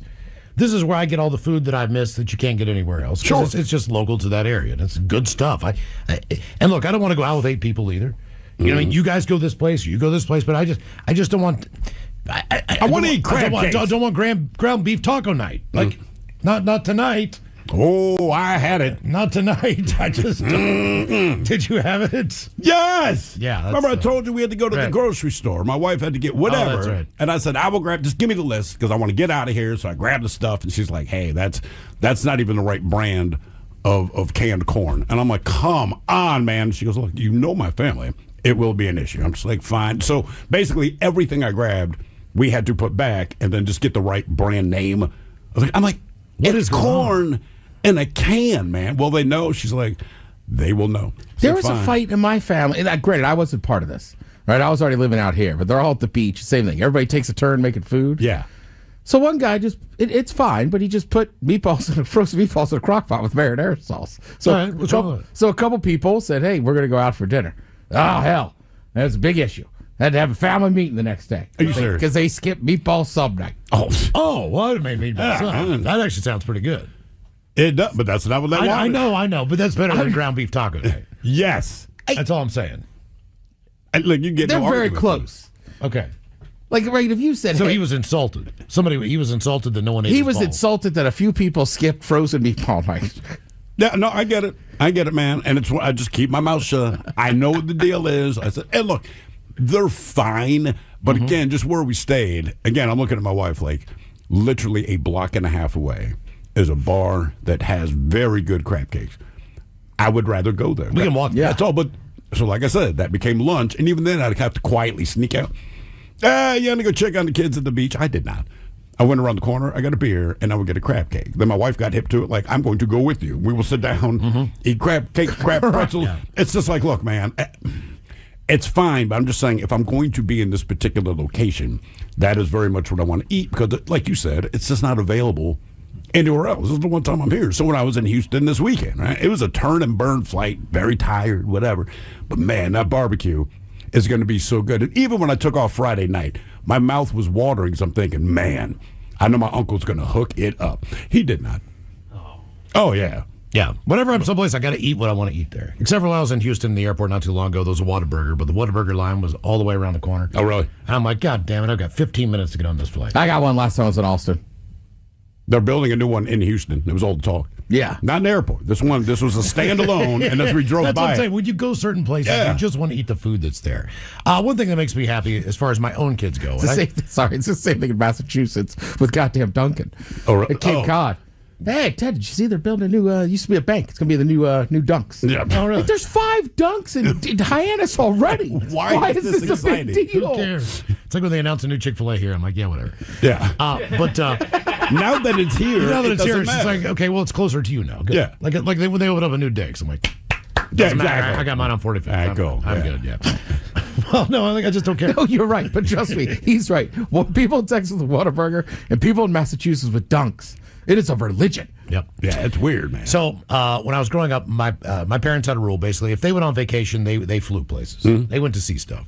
If the family was going, it was always by car. Yep. All right. So, and back in those days, they would come back and my stepfather would take a lot of pictures. So you have all these exotic locations. They would go to the equivalent of like the grocery store, the Rite Aid, whatever, get their film developed as soon as they got home. Like, look at our vacation. First of all, they never took pictures when we were on vacation. I never went on vacation. We went to visit family. Yeah, But we never. It's never like we didn't go got on vacation. We went to Ocean City and places like that. Yeah, we did. But we were always in the car. So I just remember at one point in time, they were flying someplace to like the Orlando or something, like Disney World's there. Like, can I go? You're not going. Yeah, right. But you're in Orlando. Exactly. I'm not going. They're going to fly down there. So I made it a point to say, like, I want my kids to be a little bit more well-traveled if I can. Yep. And instead of just dragging them for hours in a car, probably the longest car trip we've ever taken is 10 hours to go someplace. But other than that, I just wanted them to be able to go and see different things. So they're probably like 9 or 10. And it's just us 3. And I look over at these 2 kids, and they have their headphones. Oh, yeah. They have their gaming stuff. They have their neck pillows. They have packed a small suitcase. It's the right size. They've got all their stuff in there. Bless you. Whatever to occupy their time. They've got books. They've got this. They've got that. And I'm like, you know what? I freaking win. Yeah. You know what I mean? Absolutely, That's man. kinda how I felt. Absolutely. Like, Yeah. they travel better than I do. Like, I think I forgot underwear. I just told my wife, I'm like, look, man, and who knows what the future holds, but to your point, I want to actually take vacations with the kids, not just see. There's nothing wrong with seeing relatives. But like I say, we're stuck in the car for 3 days, 16 hours a day. And in the end, you're seeing your cousin, but you're just at their house. There's nothing exotic. It's not like there's a pool. It's not like you were there. And even then, you weren't going to restaurants. It's like, you were going to eat there. And I love seeing my family. But I'm like, again, like you said, I'm in L.A. I know Darn well Disneyland. I'm 8 years old. Yeah. Disneyland's up the road. And they're like, yeah, man, we're not feeling that. Like, I sat in the car for 3 days to go across the country and see my cousins who I see all the time. Can we go to Disneyland? No. So I do try to make it a point. Like, guys, we're not seeing anybody. We're going to a place. Let's just see what it's about. And we're not driving. For better or for worse, how are you like your parents, or what will you never do because your parents did it? 206-803-ROCK. This portion of... Hey, what's up, fellas? Hola! Well, I've been listening since day one, and it's the first time I've called in just so I can bitch about my dad. All right. Awesome. Glad we Nice. had something for you. Real Only quick, took 20 years. We need to go golf again. So this time I promise I won't dump the golf cart, but let's go hit the links while it's cold outside, huh? All right. Oh. All right. Anyway, my dad lives with me, and I have a lot of kids, and the last two are still living at home, and kind of one of them joined the Navy recently, and so he was home for Thanksgiving, and I get to see everything that's bad about me in my sons, and then I get to see where it comes from my father. It's great. Now, do you see anything good as well? Like, I can take credit for that. That I can take credit for? Sure. I'm great. But of course. No, I mean, look, we take things from our parents, good and bad. And my dad is an old hippie. He's a good dude. Like, he's a family man. There's lots and lots of things about my dad I'm really stoked about, and I'm happy to emulate. But he doesn't understand that anger is a secondary emotion. To him, anger is how you just deal with stuff. And, that's what was spread on to me and then my sons. And so now trying to get that to change. And, I mean, trying to tell a 77-year-old man, like, he literally, what do you want me to do, change? Yeah, dude, that's exactly what I want you to do. That's it. You can't be angry at everything all the time. People are just wired that way, though, man. You never know. People, look, they say a tiger can't change the stripes. You can change behaviors, but I mean, the root of who you are is still going to be in there somewhere if it festers up or not. But that's where the effort comes in. And try to restrain yourself. To know how you're hardwired and try. And look, no one's going to be perfect about it, but look, man, I'm self-admitted, I'm not a patient guy. You know what I mean? I want to get things done. This is how I want to do it. I don't want to hear it. But I will say, honest to God, once I had kids, I put all that aside. They have no idea how impatient I am. Because I realized when I had my kids, they don't know anything until you fill in the blanks, right? So once you give them the information, like, I do expect you to behave a certain way when it's been made clear, but otherwise, I come off as being a very patient individual, which my wife finds funny. She's like, you're not. I'm like, you know that, but somehow when you have kids, at least for me, my experience was it forced me to identify what it is I want to hide from them about me, and typically it's the worst of you. So there's stories I hide from them, but just certain behaviors or whatever it is, I kind of put the foot down on it. And the nice thing is now, very naturally and with very little effort, I'm still patient with them. Because that's just, as soon as I see them, that's how my brain clicks, right? You just, all right, what's the deal? Just explain it to me. It's fine. We'll get through it.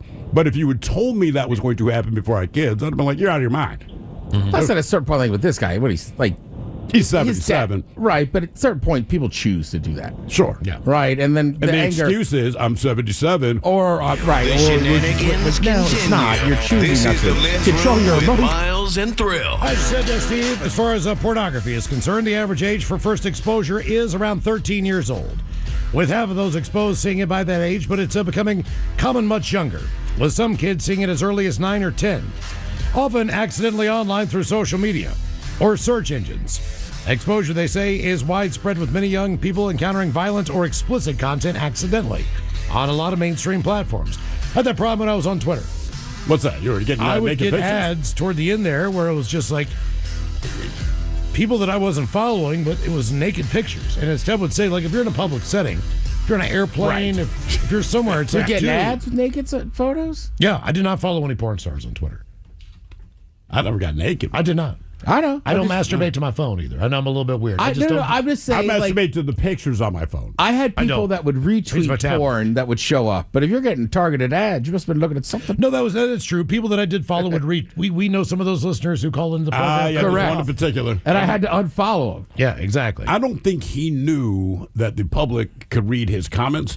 So there's this They're guy golden. that we knew. They were golden. You know, he would see some chick, and then he would explain what he would do with various parts of his body, and it's like, bro, do you know that everyone can see this? Mm-hmm. And we know you. Like, if DM them or something. It's one thing to like Britney Spears. It's another thing to comment on what you I'm do to gonna. her. Yeah. Correct. I like Yeah. all her photos. Right. But you're I not never- saying anything that's just, No. Right. This dude. Wow. What was your first experiencing another naked human? 206-803-ROCK. Right. I think we all know who we're talking about. Just like, Oh, yeah. dude, You just get chill to know out. him on a different level. Like, dude, it's not private. Yeah, but toward the end, I would get ads. Like, do you want to follow this porn star? And I was like, But they sent a naked picture. I am not following any porn stars. Right. I know that for a fact. It's not that I wasn't following I am. people that I find attractive, but I just... Do you get naked ads as a result of following porn stars? No. Right, just more enticing, but not naked. I guess right? technically most of them are kind of retired now. Okay. Well, just because I'm in my mid-40s. So a lot I of get it. them, You don't have to explain it to me. Different tabs. Right. Click up 10 years. Hello, Christina. Welcome to the men's room. Hi. Hola. So me and my mom used to, we volunteer every year at the Special Olympics, and it was held on JBLM, and I had to use the bathroom. So they pointed me to like a barracks. So I went in there, and I'm going to the restroom, and I hear the shower on, and I kind of peek around the corner, and there's a full-blown, beautiful soldier, completely naked, and I think that was my first, like, full-blown, wow, there he is. How old were you at the time? 13. And probably. did the soldier Yeah. see you? I think he did, but I don't think it was a big deal. He just sort of kind of went back to washing what he was doing because I ran out as fast as I could. Yeah, so I was gone. Did you tell anyone? Or is it one of those things you just keep in the pocket for later? I think I might have told my mom, and they probably giggled their butts off. They all just thought it was funny. Look, man, when I Wasn't, was- any harmful. Yeah. Anytime I saw nudity, not that my parents ever talked about it, but like the last people I was going to tell were my parents. Like and the way you described the soldier. So if I walked in and saw this beautiful woman showering, somehow I knew, like, I'm not telling mom. There's no chance. I had a weird...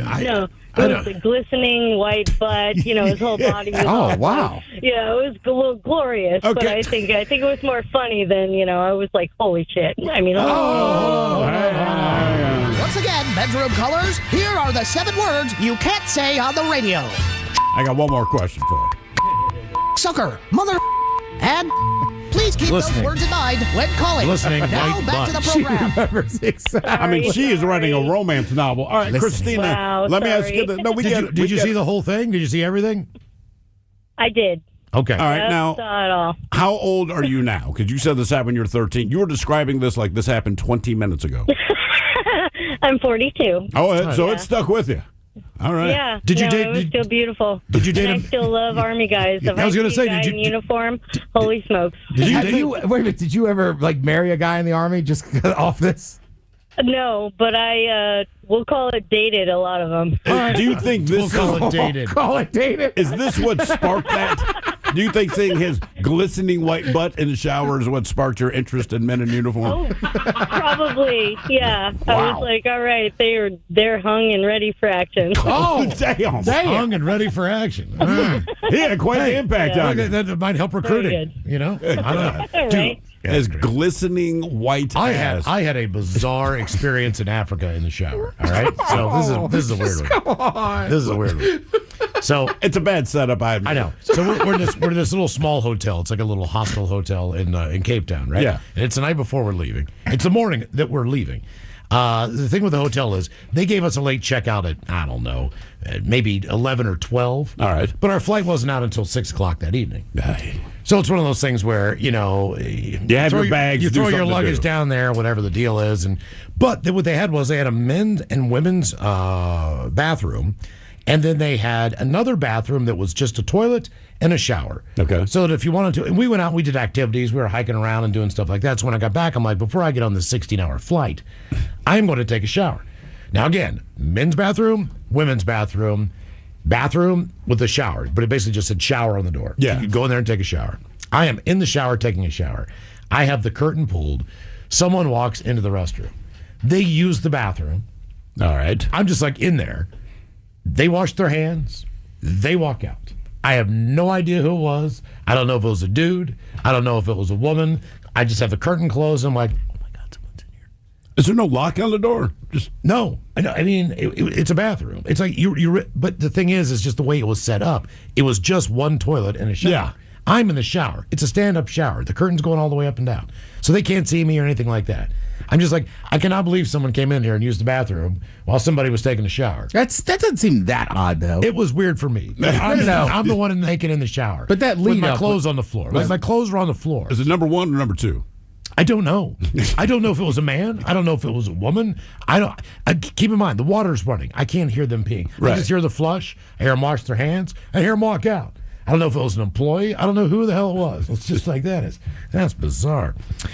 What was your first experience seeing another naked human? 206-803-ROCK. I don't know if it counts as nudity, but I feel like I saw a lot of butt cheeks. I mean, it's just because nudity. everybody was wearing jocks. Can you show it legally, right? To me, that's what nudity is. Can you you're talking about legally your walk down? grandfather being like, you got to shower. Like I told you, my dad, you had to wear a jock for everything. You couldn't go swim without a jock. What is his reasoning to go swimming with a jock? What if you jump in the pool? It's going to hurt. Or, look, I don't know. It was just the rule. I just assumed that era was just maybe somebody drilled into their brains anything athletic. So, like, if we went to play a turkey bowl. Right, with your buddies cousins, in the backyard. You got to put on a jock. You do. So it was constant. So I don't remember seeing his junk, but God, he would walk around in that jockstrap a lot. Did you know that it was weird at the time, or did you have to get older to go, hey, Dad, like, people aren't wearing jocks for just general crap? Probably like 8th grade. Okay, that's pretty deep. And you meet somebody that their parents have a pool. And my buddy Matt, I remember when he's like, why are you putting your jockstrap on? I was like, oh, we're going swimming. You put on a jockstrap to go swimming? That's what I'm saying. Every time. That's what Dad drilled in. You don't know it's weird until someone points out, like, bro, that is weird. Like, you know how you love, like, the running shorts and different shorts now? And I have a bunch of them that have, like, that inside, almost like a swimsuit.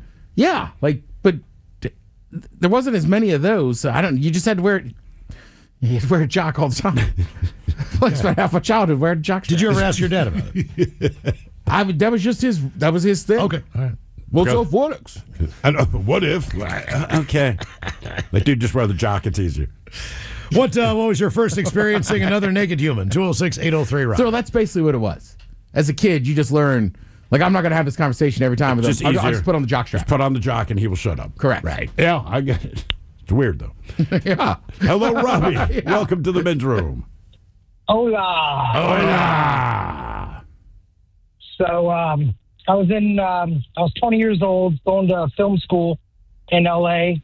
To make this long story short, sat next to a kid. After a couple weeks, got to know each other. He said, hey, you want to go to a porn party?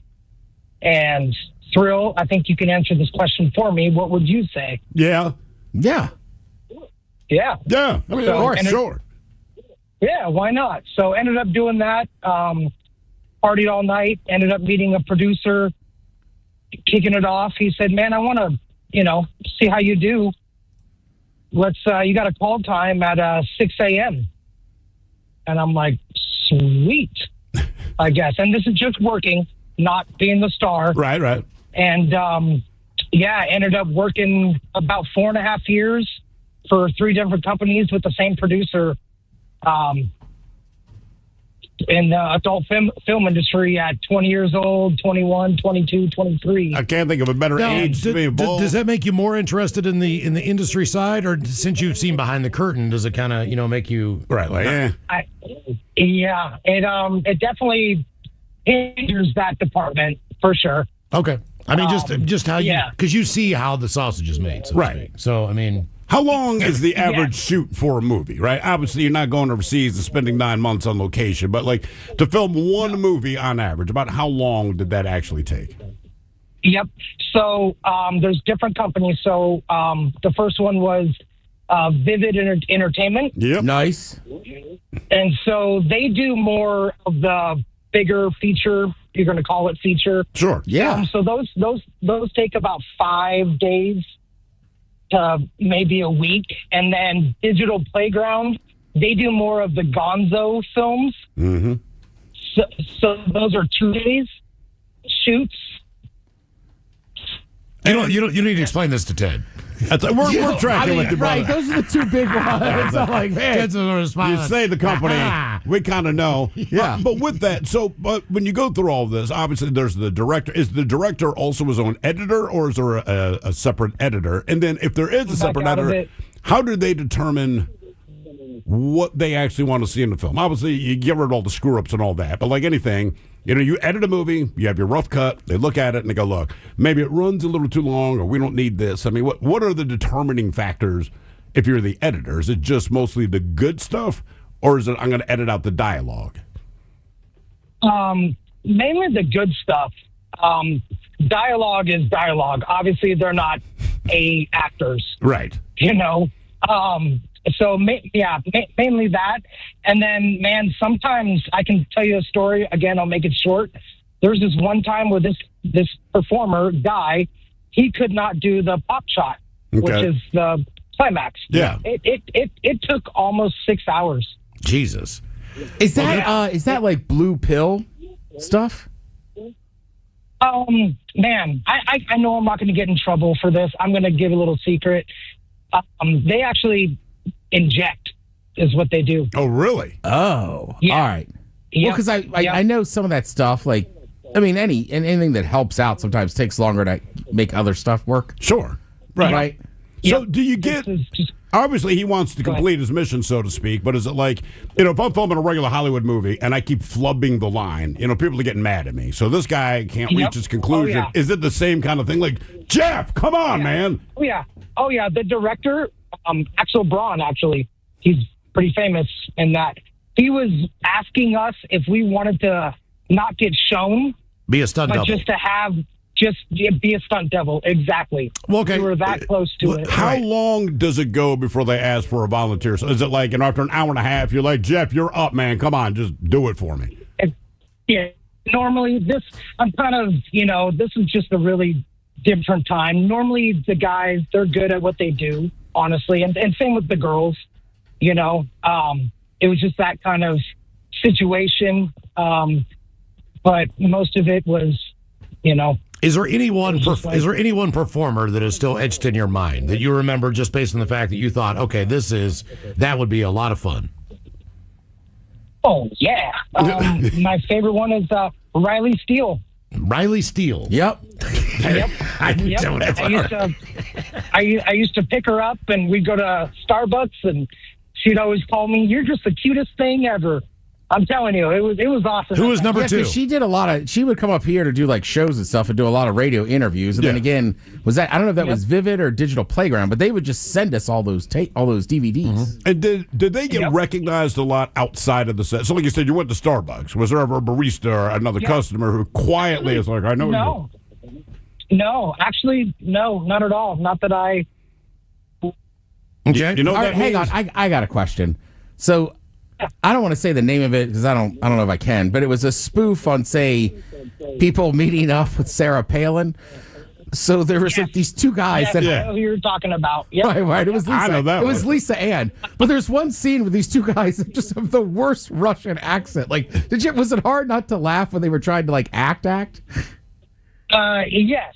To be honest, and I'm just going to say this: the guys are douchebags. I'm sorry if I can say that. Yeah, you're fine. You're good, man. I think it was Nail and Palin, wasn't it, the movie? That was the movie. Yeah, I mean, Good job, Miles. well, I mean, you can say that. Oh, hello? He said too much. Oh, okay. I'm here. Oh, there he is. I'm here. All right. Sorry, guys. Yeah. They are. They're the worst in a sense. The girls are cool. All right. I can believe it. Okay. Sounds like you had a pretty good but younger 20s there. Yeah, I used to be peeping Tom for a little bit when I was young, just watching, and then you get used to it and see it, and it just is kind of the norm. And yeah, I just thought I'd share my experience. We appreciate it. It almost sounds like it just sucks the excitement out of it. That's what I was going to say. Like when you do it every day, kind of like, oh my God, I have a 6 a.m. shoot, right? Because everybody else is like, that's awesome. It's probably work is work, buddy. I mean, I just know from like going down to the Bunny Ranch for my 30th. Yeah. And then Dennis would always invite me to his birthday. So I went down there a few years in a row, right? And it's the one day of the year that you can swim in the pool because it's usually just for the girls. But a lot of those girls that work down there are also adult actresses. Yeah. So it was kind of funny just kind of hanging out and drinking with them. Like, I'm pulling up Riley Steele. Oh, yeah. Yeah. But like, I remember talking to Yes, Ted, she's exactly what you described. Right. One girl, just talking to her, and she's like, yeah, I do all the college stuff and everything. And I'm like, how old are you? She's like, I'm 19. I was like, well, I'm kind of hammered. I'm like, no, you're not. And she's like, all right, just do not, and I won't use her name. She's like, do not tell anybody. I was like, all right. She's like, I'm 26. But like, my whole shtick is I'm a college girl. Yeah, of course. And I was like, all right, I get it. Sure, man. Yeah. What was your first experience seeing another naked human? 206-803-ROCK. Hello, Jesse. Welcome to the men's room. Hola. Hola. So I take my son to the river and we go rock hounding a lot. And this guy was doing the same thing we were, and he was telling us a story how the game wardens were trying to give people tickets the day before. So we finish up and we're on our way back, and my son rounds the corner first, and he's kind of just staring. And I'm like, oh no, it's a game warden or something. And I peek around the corner, and it's a dude and a chick just going to town on each other. Oh, and how old's your kid? He's 13. All right. Well, I mean, he knows how babies are made. Yeah, he definitely does. But you now. don't expect And to then- see that. Yeah, and then we get a little closer, and the guy's got an ankle bracelet on, and my my son's like, not only did I see two people doing it, I seen a criminal doing it. He knew that much. Right. Yeah. It was funny. Good times. Somehow the ankle bracelet makes it better. Well, at least you didn't have to explain anything. Somebody sent me a video the other day of a guy, I want to say it was in Houston. All right. And he had a fake ankle bracelet on that he was filling with liquor. Oh, so he thought it'd be better to look like I'm on probation or something than to try to sneak it in like a normal person. Jesus. It's Damn. just like going into a bar and it's like, really, bro? Damn, man. What was your first experience seeing another naked human? 206-803-ROCK. Hello, Wesley. Welcome to the men's room. Hey, how you doing? Hola. Right. So we were out in the woods with my dad for like almost a week, right? And we were camping or whatever the hell we were doing. But we went towards his buddy's house. We were at this lake, and there's these people, like all these kids at the summer camp, and they're going by skiing in this boat. And my dad hands me and my two brothers each a bar of soap and says, "Go down to the lake, strip, and wash yourself." And we're like, "What? They're going by in the boat." And he's like, "Whatever, just go do it, before you get your high tan." So we do that, but then we look up because everybody starts screaming in the boat, and my dad's standing on top of the hill, holding a hose in one hand and a bar of soap in the other, lathering himself up, doing almost like the Captain Morgan pose. Yeah. And I think I was about 8 or 9 years old at that time, and I was so embarrassed. But the more the older I got, the more I laughed about it, man. That's how that's going to work. I just don't think he funny cared. With, He just clearly does not care. Did not care. Yeah, exactly. No, and not at all. And he wasn't like a really well-endowed dude either, and he just had no shame. Yeah. Come on, Dad. I got a bigger one than you do, and I'm only 8 years old. I feel like that's how it is, man. Honestly. Anytime, you have this image in your mind. Oh, God. Like you go to the nudist resort, whatever. I told you, we were in Vegas. They had the topless pool on the other side. I think we're at the Mirage. It was Castle's wedding, but me and Batman were like, hey, we tell our wives, we're going to go over to the other pool. And they're like, have fun. So the worst part is there's only about 8 people over there. Maybe 4 of them are in the water. I cannot explain how ugly these people were, but we walk over, so we're in the water, and we're like, all right, what's the exit strategy so that we're not as obvious as we know we are? In other words, we're sorely disappointed, but we're in the pool, so we're kind of looking around, and I just cannot explain how gross it was. And I'm like, these are not the topless people you want to see, but this is reality. This is what you get when you go to these places. So we hung out for like 5 minutes, and then very loudly he's like, hey, should we get a beer? I'm like, oh, yeah. That way we could get out. But I mean, as soon as we got over there, I'm like, this was a nightmare. And apparently our wives already knew, because when we came back, they're both smiling. Like, back so soon? It's like, it was awful. Horrible. What was your first experience seeing another naked human? 206-803-ROCK. This hour is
Night.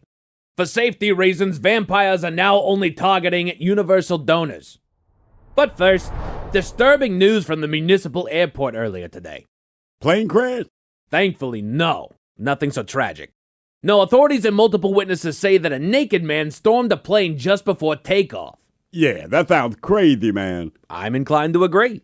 It said that the naked man entered the plane, stole the beverage cart, pulled the emergency slide, and slid to the runway with the beverage cart before disappearing over a fence.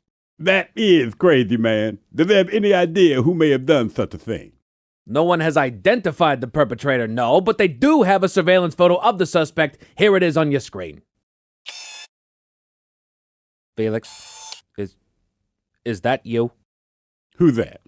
Who look like me? The picture on the screen, Felix, is that you? That guy? Nah, man, he doesn't even look like me. Felix, he looks exactly like you. Yeah, I don't see it, Playboy. You're saying that's not you? Well, first of all, Stone, the man has a mustache. Wait, what? Why are you calling it a mustache? It's a mustache. What do you call it, Stone? I call it a mustache because it's a mustache. Tomato, man. No tomatoes or tomatoes. It's called a mustache. Okay, Playboy, call it what you want, but I don't have a mustache. And that guy you showed on screen clearly has a mustache. That can't be me, man. Okay, stop calling it a mustache. And Felix, I'm pretty sure that is a picture of you. How do you explain the mustache? Easy. It's fake, Felix. I think you're wearing a fake mustache. Mustache. Stop. I think you were wearing a fake mustache, got naked, stormed the passenger plane, and stole the beverage cart. And why would I do that, man? While wearing a fake mustache? Felix, seriously, why do you keep saying mustache? It's irritating. Because it's spelled mustache. No, it's spelled mustache. M-U-S-T-A-C-H-E. What? Nah, man, it's spelled M-O-U-S-C-H-E. M-U-S-T-A-C-H-E. M-O-U-S-T-A-C-H-E, man. Guys, according to Google, quote, the word for hair above the upper lip can be spelled M-U-S-T-A-C-H-E or M-O-U-S-T-A-C-H-E, with the difference being primarily regional. Mustache with a letter U is the more common spelling in American English, while mustache spelled with the O is the British English spelling. Both are considered correct, and the meaning is the same regardless of the spelling. Okay, well, that's stupid. Technically, wouldn't your spelling of it, M-O-U-S-T-A-C-H-E, be pronounced moustache? Yeah, if you're from Arkansas. Guys, you can spell mustache either way you want. You're both right. Two things can be true. Yeah, Bonnie makes a good point, man. That two things can be true? Yeah, for example, the naked guy that stole the beverage car from the airplane can look like me and not be me. So you're saying that this guy is not you? That depends entirely on who is asking the question. Guys, the police are here and want to have a word with Felix. Tell you what, folks, we're going to go to break. We'll be back next hour. I'll be back next hour, anyhow.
and KISW HD1 Seattle. Always live on the free Odyssey app. From the Pinky's Plumbing Studio, you're in the men's room. Text the guys at 206-803-ROCK. Who's Next Last count up at 4:30. Yesterday we were talking about movies. And when you first saw some nudity in a movie. Yeah. Couple here. The sex scene from Love Actually. Remember watching it with my parents when I was 10 or so. I was young, but they were looking at me and it was creepy. Coming to America, Eddie Parents Murphy. are looking at you? Well, to see what your reaction is to seeing nudity. God, don't do that. Rosie Perez's nipple. Do the right thing. That is on the list. Nice. Family trip to New Orleans, enough said. We're in a French Quarter. Yeah. Titanic when I was 9. The bouncing pair in the movie Airplane.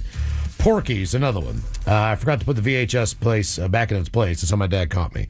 Braveheart had a sex scene you could see better if you pumped up the brightness. American Pie at age 13. Total Recall. I got to see 3 boobs, better than 2. Another one says Splash, which was a Disney movie. Did she get with naked? Daryl Hannah. I know Yeah. she was almost naked. Not now when they do it now, but in the original it was. Was she? Yes, they have changed that. I remember I wanted to, but when I saw it, her hair always covered her boobs. Right. All right. Blue Lagoon with Yeah. Brooke Shields, Jamie Lee Curtis, Trading Places, Don't bring Vacation up the Blue Lagoon. with Beverly D'Angelo, Gwyneth Paltrow and Shakespeare in Love, Fast Times at Ridgemont High. Yep. Woman in Red, Kelly LeBrock. Yep. Rosie Perez in White Men Can't Jump. What else we got here? Oh, Disney built Touchstone Pictures. Okay. For Splash. I see. Because they didn't want to release it underneath the Disney. Oh, umbrella. really? Yeah. Okay. 9 or 10 years old, I saw Kevin Bacon's Wiener in Wild Things. Bo Derek in 10, 9.5 weeks. Pam Anderson and Barbed Wire. Oh, great film. Well, not a great film, but yes. Sorry. It had its moments. Yeah. Our question, what was your first experience seeing another naked human? 206-803-ROCK. Hello, Mike. Welcome to the men's room. Hey. Hola. Hey, first time caller, long time listener. I ran into Steve in Lake Stevens about 25 years ago, so yeah. Wow. Okay. Been a hot minute. Yeah, it's been a minute. So, yeah, no, I was in Germany on an exchange and had no idea. I was 15 years old and went to the lake with the family I was with, and every girl there was topless, and it was wonderful. Now, were the family you were staying with, did they have any daughters with them? They did, and yes, it did. Yes, it was wonderful. And did you play it cool? Did they give you any looks? I mean, like, what do you? Because, like you said, this is not what you expect. The daughter and I hooked up. Yeah, it was great. Oh, really? Oh, wow. Okay, I was going to say, like, I would want to tell my friends right away. But when you're in Germany, you can't really just start making international phone calls. Right. Like, Brian, you're not going to believe this. I'm in Germany. Because he would get on a plane. Yeah. He wanted to be an exchange student, too. Yeah, no, that's great. That's great. The daughter was, she and I actually had a long distance relationship going for a little while, and yeah, it was wonderful. So, and the first movies I ever saw were there on the lake. Wow. Okay. The first boobies. 15. Boobies. You got a lot done that vacation. You probably really like Germany. Yeah. Very positive thoughts of Germany. It's easy to remember the first name. Oh, the first boobs? First Sorry, boobs, no question. Yeah, Amy. No doubt about it. Susan. Yeah, a girl named Tara. Yeah. I mean, like, look, man, it's like anything. Like, you were the first one. We didn't have sex, but I saw your boobs. Yeah. And you volunteered for me to see them. That's the difference. Correct. Right. You're like, oh, yeah. Because trust me, the first boobs I saw in a person is probably a very old woman, possibly my grandmother, leaning over to pick something up, and they just come rolling towards you. And you're like, I did not want to see that. No, I saw a this. 99-year-old nudity on Thanksgiving. Well, Yeah. not Butt naked. For the most part. I won't get into the details. Because it was a We're lot not of fun. asking you to. I was going to say, not nudity, but I remember there was a family friend, again, whose last name was Smith. He was not related to any Smiths in the D.C. area that are related to my family. Got to put that out there. He had an Audi that had to be 4 inches long. Ew. And I just remember the first time I saw him in a T-shirt, I was just like, I remember I asked my brother, I said, why does he have 2 penises? And my brother was like, it's an Audi, but just... yeah, dude. And, I mean, you know what? In retrospect, there might have been something seriously wrong with that guy. Yes, there was. Yeah. Yes. And he outlived everybody. Of course he My did. grandparents, everybody in that Turkey Thicket neighborhood. I mean, I wouldn't be shocked if Frank Smith's still alive right now. With a little belly snorkel. Oh, and he was one of those guys, too, like, you couldn't ever see him wasted because he was always just drunk. Yeah. Yeah, it was a couple family friends like that. Guy visited the house. My dad, he bought, it was I think 3 handles of Jack. But the dude was going to be in town for the weekend was the thing. So I knew this guy drank Jack Daniels. And looked at my mom, and I'm like, why did he buy 3 bottles of Jack Daniels? You guys plan on getting drunk? I've never seen him drunk. My mother looked at me and said, baby, you've never seen him sober in your life. And he's still alive. I'm a grown-ass man now, and she's right. Now that you can tell. I'm like, oh, yeah, he's never been sober a day that I've known him. What was your first experience seeing another naked human? 206-803-ROCK. Hello, Todd. Welcome to the men's room. Liquor and whores. Liquor and whores.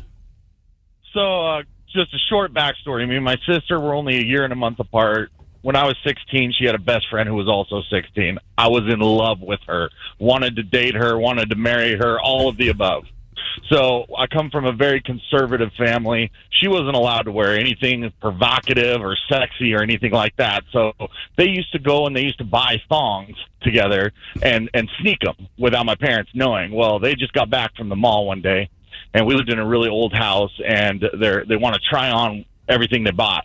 So sister goes in her room, friend goes in the bathroom. Well, there's this iron vent that goes from the laundry room into the bathroom, and you could pretty much see the entire bathroom, but it was kind of behind the dryer. So I know the friend's in the bathroom changing, so I go in the laundry room, and I'm like squeezing in between the wall and the dryer to look through this vent to see her, and I caught like full head to toe, butt naked. I was loving it.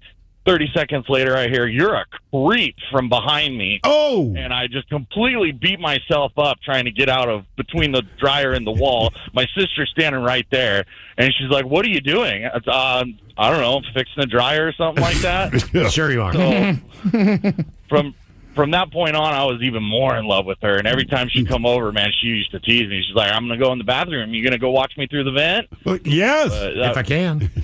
Absolutely. I will be right there. You be right there. I'll be right there. Whatever happened to her? Do you know? Well, it's been about 30 years, and we've been married for 28. Oh, wow. That's the woman you're married to. That's the woman I'm married to. All right. Jesus. Wow. You weren't kidding. She would not date me at all in high school. She wanted nothing to do with me. And somehow that just evolved. I'm going with the peeking through the vent story as what started it all. I don't know if that's true or not, but that's definitely what I'm going to say it's not. Typically, that's not the best come on with most women, but in your case, we can't argue it. You said you've been with her for like 28, 30 years, something like that? Yeah, 28 years we've been married. So what was it? So you're already creepy, right, quote unquote. She doesn't want anything to do with you in high school. What was the turning point? When did she finally say, you know what, you're not so bad? I don't know. I just kept on her. Just every time she'd come over, "Hey, Lisa, how's it going? Want to go to the movies? Want to do this? Want to do that?" And eventually she just, I think she felt sorry, so she just gave in. But then once we started dating, okay, you're not that bad. You're not a creep after all. Whatever the technique is that got you there. Hey, do you guys have kids together? We have 4 kids together, yes. The 4 kids know this story? The oldest one does. The oldest one is grown out of the house now, and he's very aware of it because he overheard it in a drunken storytelling night with some friends. Ah, so you did not tell him directly. He just overheard you say it. No. I wouldn't. I wouldn't bestow that upon my kids. Yeah, they don't want to know. It is that. their mom. Right. Yeah. Wow. What was your first experience seeing another naked human? 206-803-ROCK. Hello, Alice. Welcome to the men's room. Hola. Hello, my friends. How are you? Hola. We're doing well.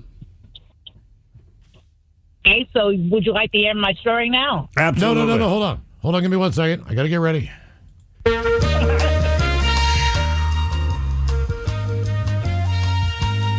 Okay, go ahead. Okay. I'm a nudist. All right. I have been a nudist most of my life. I'm also from New Orleans. But anyway, I can tell you about the first time I went to a nudist resort. All right. What I saw. Okay, it was a beautiful place, nestled in the woods, private. You have to drive through this windy road to get to the main gate. Get to the gate, take off your clothes, and you drive back in. And the very first person I saw was a beautiful woman of about 450 pounds. And she was beautiful. And all she was wearing was flowers in her hair. And that's my very first person I saw naked in a nudist resort. Now, what you said, you had to take off your clothes at the gate? Yeah, yes, once you go in, yes. Seems and to me you're like going in. Louisiana would be a tough spot. Mosquitoes, alligators. Well, I wasn't in Louisiana at the time. Okay. Okay. Because to me, I'd be like, I'm not walking in this swamp naked. No, that's a bad idea No. all the way around. Well, I've done that by accident, but no. So are you still doing the nudist thing? Absolutely. And I'm 68. All right. Well, where can you go? Most of my life. Is it But so? that's If you're a nudist, right? You know, because it's a limited number of you that do this. So if you live in a general area, do you just kind of get to know everyone else that's a nudist? There is nudist resorts all over the. Okay, I'm a member of the American Association for Nude Recreation. All right. And there are resorts all over the country. In fact, there's one on top of Tiger Mountain. Yeah, I know about that. Where do you keep your card? Yeah. I mean, if you're naked. I mean, if you're To prove that you're a member, I mean, how do you prove that? Just carry my purse.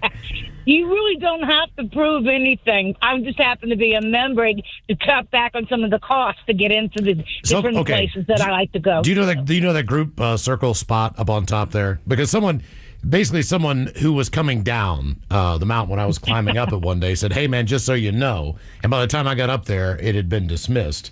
And people were walking back down, but that was when I first learned that was up there because it's like almost it's almost at the peak of the mountain, not really the peak, but the Tiger Mountain I'm Trail sorry, peak. sir. I can barely hear you. I'm on the ferry and I can barely hear you. That's all right. What did you say?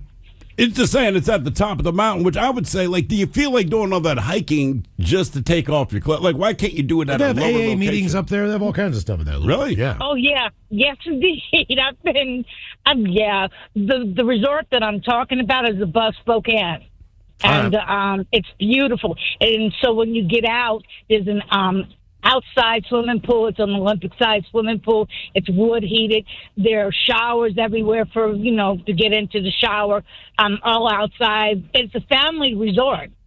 All right. there Yeah. are How about when you're families. how about like when you're eating? I mean, do you put your clothes on? Is there any time that you are not naked, or is it just naked the whole time? No, you're naked the whole time. Okay. The only thing that's required is you carry a towel with you because you sit on a towel. That is required. That makes sense. Okay. I don't know, man. It's something about eating naked. Like, I don't care if you're naked, but if it's like hot soup, I mean, I'm not risking it. I'm in a chow line, and like whatever the deal is, and whoever's scooping the thing out, getting the whole view. I just wondered if that was. Yeah, I'm with you. Eating naked still seems odd. It would be weird to me anyway, but just like I said, mostly hot food. So like a pepperoni pizza and a hot ass piece of pepperoni falls down. That's all. Like, guys, if you don't mind, I'm just going to cover my genitals while I eat hot food. That's all. Soup. I'll be right. Like chili, something like that. Like that's all I'm asking. You got to be careful too. Like I was in a private hot tub with a woman. Mm-hmm.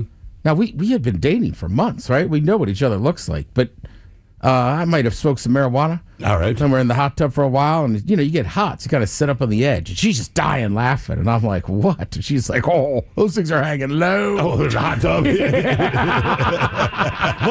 What was your first experience seeing another naked human? 206-803-ROCK. Hello down there. Well, you know me. I'm like, "What are you laughing at?" Like, you know what I'm working with. She's like, "I've never seen them hang that low." Got the rudder in the water, huh? Yeah, basically, yeah. Drop an anchor. Hello, Ben. Welcome to the men's room. ¿Cómo estás, gentlemen? Hola. Hola. The first time caller, lifetime listener. Oh, appreciate it. Thank you, man. Thank you. Hey, okay, so back about 14 years old, my buddy lives in Windermere. We're a rich kid, rich buddy.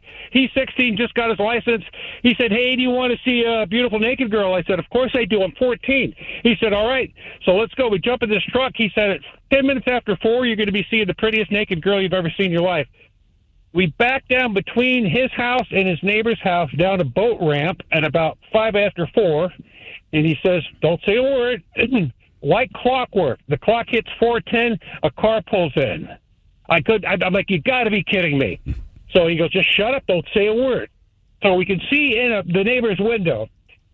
She walks in about 2 minutes later, turns the light on, and this isn't one of those bathroom windows where you can't see, and you can see in. We watch for the next 5 minutes.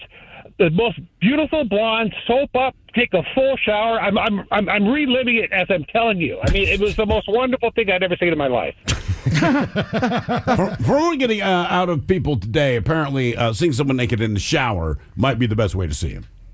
All right, we had the lady who called earlier. She's like, yeah, I was 13. I'm in my 40s now. He had a glistening white ass. This dude, most beautiful woman I've ever seen. It's the shower. But it started with Miles in the shower with old dudes. You know what, Ted? I stand corrected. Not as glorious. Yeah. Maybe seeing the opposite sex. That helps. Yeah. It goes a long way. I mean, for me. But yeah, Miles, you have the worst shower story today. Well, that was the first time I'd been around naked people. Sure. Lots of them. Yes. What was your first experience seeing another naked human? 206-803. I mean, my first public shower in a gym was probably 12 or 13, but I could still see that old dude bent all the way over scrubbing his butt. Oh, man. Miles is right. They just don't care. No, they don't. Hello, Phil. Welcome to the men's room. Hola, bitches. Hola. Well, my story isn't as crazy as everybody else's. So, I know you guys only been here for like last 20 years or so, but do you remember the lusty lady back when I was up in the day? Yeah, down at, what was that, on 2nd, kind of near the showbox? Yeah, like it's on that main, it was like on the main road right there. And I don't remember a whole lot. All I remember is just like, there's a reason why that place was unique. I don't know if I ever actually went in there. I never went in there, but is that one of the places like you're in a booth and you put in the coin and the window opens and there's a woman in there dancing?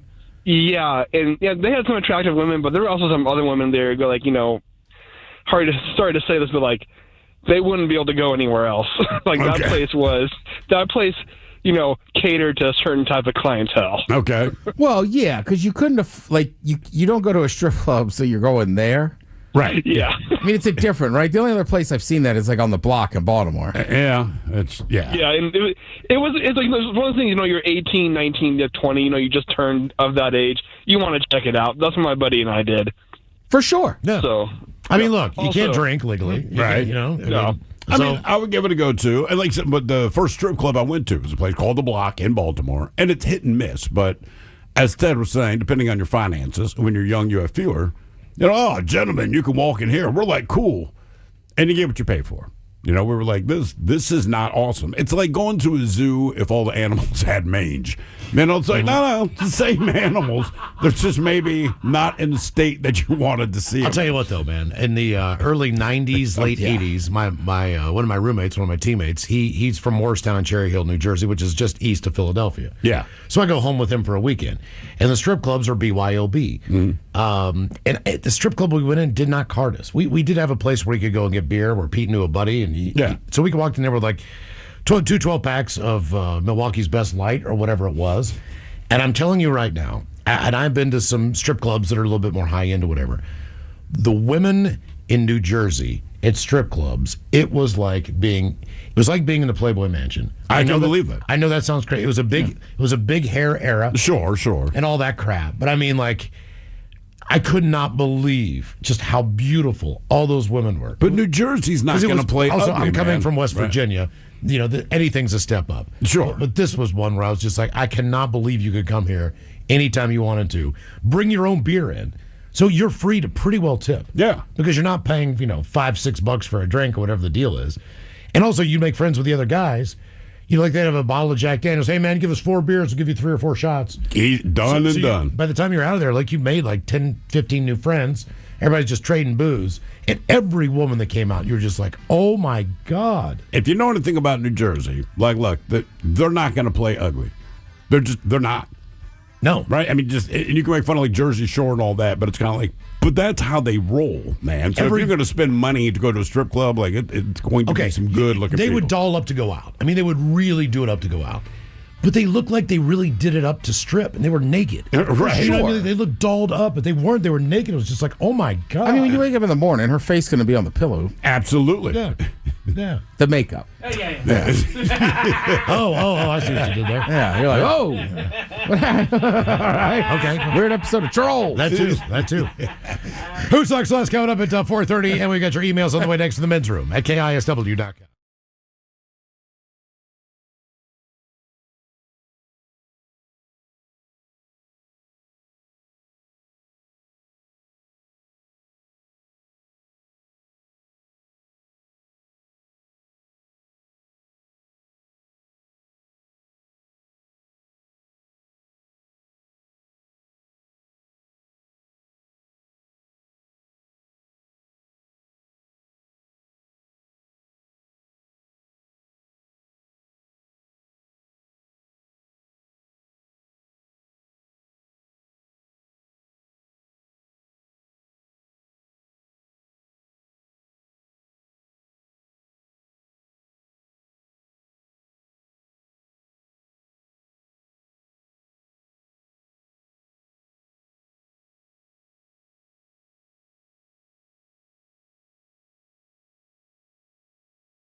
Tonight, a deep dive into how children of polygamists go into financial ruin each Mother's Day. But first, a man from Meshuggah, Wisconsin made an astonishing discovery when he... yes. Before we begin our broadcast, it seems that I owe our own Felix Foxworthy an apology. You think? I know you're upset with me, Felix, and I'm taking this opportunity to apologize. Uh-huh. If you were with us yesterday's broadcast, you may recall our coverage of the incident that went down at the municipal airport. It involved a naked man storming a passenger plane, stealing the beverage cart, and escaping with it. Yeah, and you accused me of being the suspect. I didn't exactly accuse you of being the suspect, Felix, but you have to admit you have an uncanny resemblance to the suspect. You keep saying that, man, but I don't see it. You don't see that. Felix, the suspect, who has been apprehended, by the way, looks exactly like you, but with a mustache. Mustache? And again, I don't see what you see, Playboy. The suspect's name is Gustav McGillicuddy, and Felix, I dare say that Mr. McGillicuddy is your doppelganger. My doppelganger. A doppelganger. It's a look-like or your double. I know what a doppelganger is, Stone. It's like a croppelganger. A croppelganger? What is a croppelganger? It's like a doppelganger, man, but with crops. Like most people can't tell the difference between a yam and a sweet potato. Those are croppelgangers. I don't think croppelganger is a word, Felix. Some people can't tell the difference between a rabbit and a hare. That's a hoppelganger. No, it's not. Did you see my store-bought chicken salad sandwich in the office fridge? That was yours? Yeah. Do you know what grocery store I bought it from? No, I don't. Yeah, that's a soppelganger. Felix, these are not words. You're just making this stuff up. Just stop. See, I knew you'd say that, man. That's a stoppelganger. When I was younger, my father found out that my sister was using drugs. What does that have to do with anything, Bonnie? Well, my father thought he was putting sugar on his cornflakes. Okay. But it wasn't sugar, it was cocaine. I'm not following. Cocaine and sugar kind of look alike. That's an El Chapo ganger. Yeah, I know about the old chopper gangers, man. It was a tough time for the family. My father called the police on my sister to teach her a lesson. That had to be a tough time for the family, yes. It was. The police would perform wellness checks a few times a month. We thought they were sending the same officer over and over, but it was two different officers, and we got them confused all the time. Classic case of a koppelganger.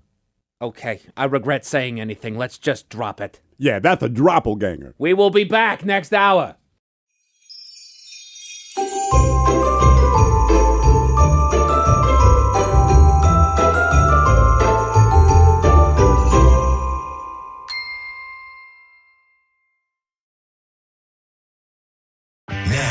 You can watch The Men's Room live on YouTube. Subscribe at KISW Rock. The Men's Room titillates your ears when you listen on the radio or Odyssey app. Teases your taste buds when enjoying Men's Room IPA. And now you can watch The Men's Room live on YouTube. It's as close to actually being in the studio as you can get. Thanks to The Incident. Touch and smell unavailable. Find us on YouTube and subscribe at KISW Rock from Seattle's Sensory Annihilation Station.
KISW. We return to the men's room with Miles and Thrill.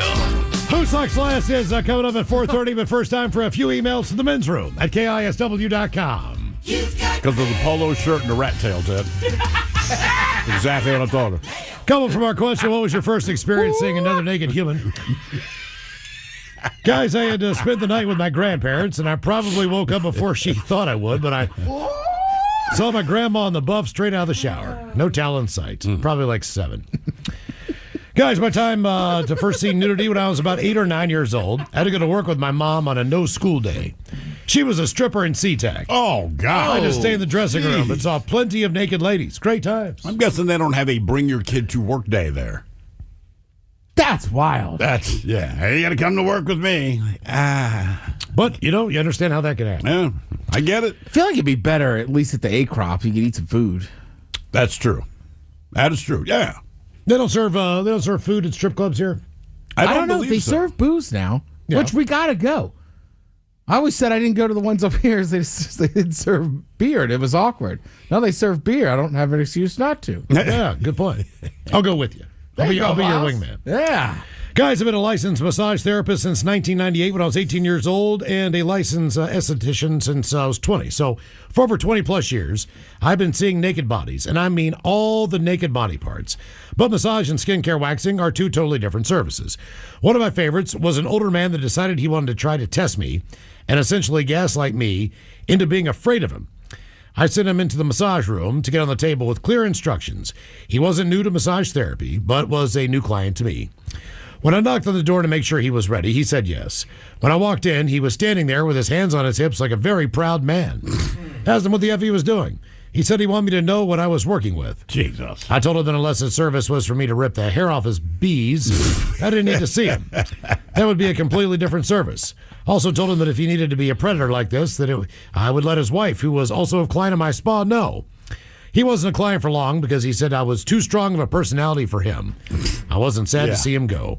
Have a great day, dudes. And Miles.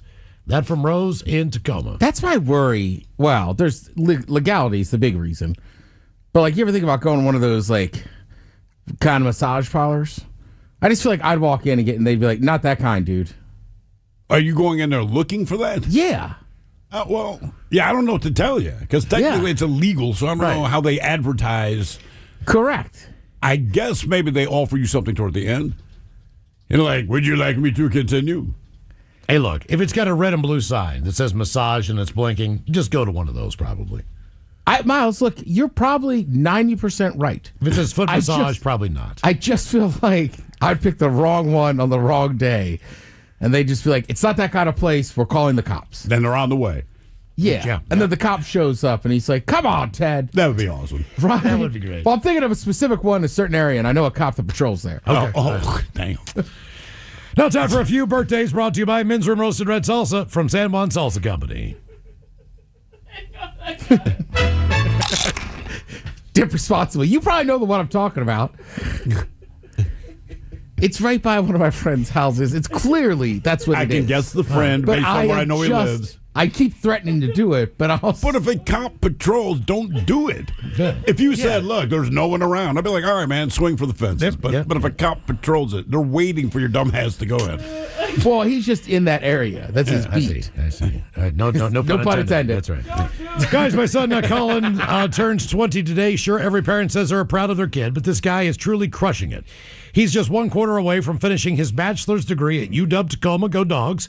He's already gearing up to start physical therapy school this summer. Couldn't be more exciting for him. So can we get a fart montage? The captain discussing what is his favorite cereal, Honey O's that make them so addicting, and Coach Ted about waiting one more year before he tastes his first delicious cold one. Maybe Miles with some dad jokes. That from Sal, not Saul. Oh. Jesus.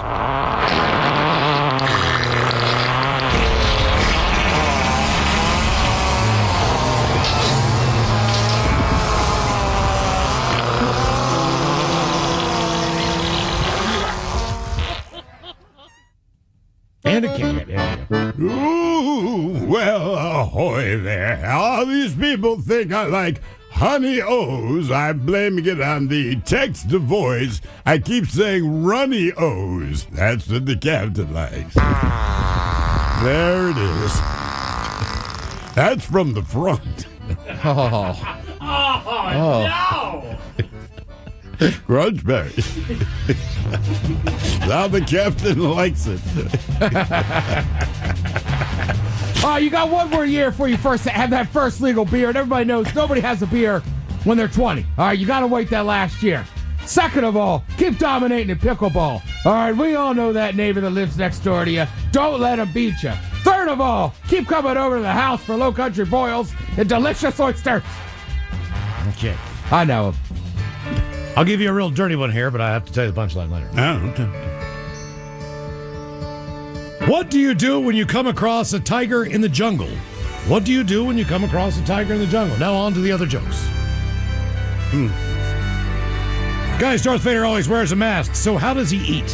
How does Darth Vader eat? I don't know. He's force-fed.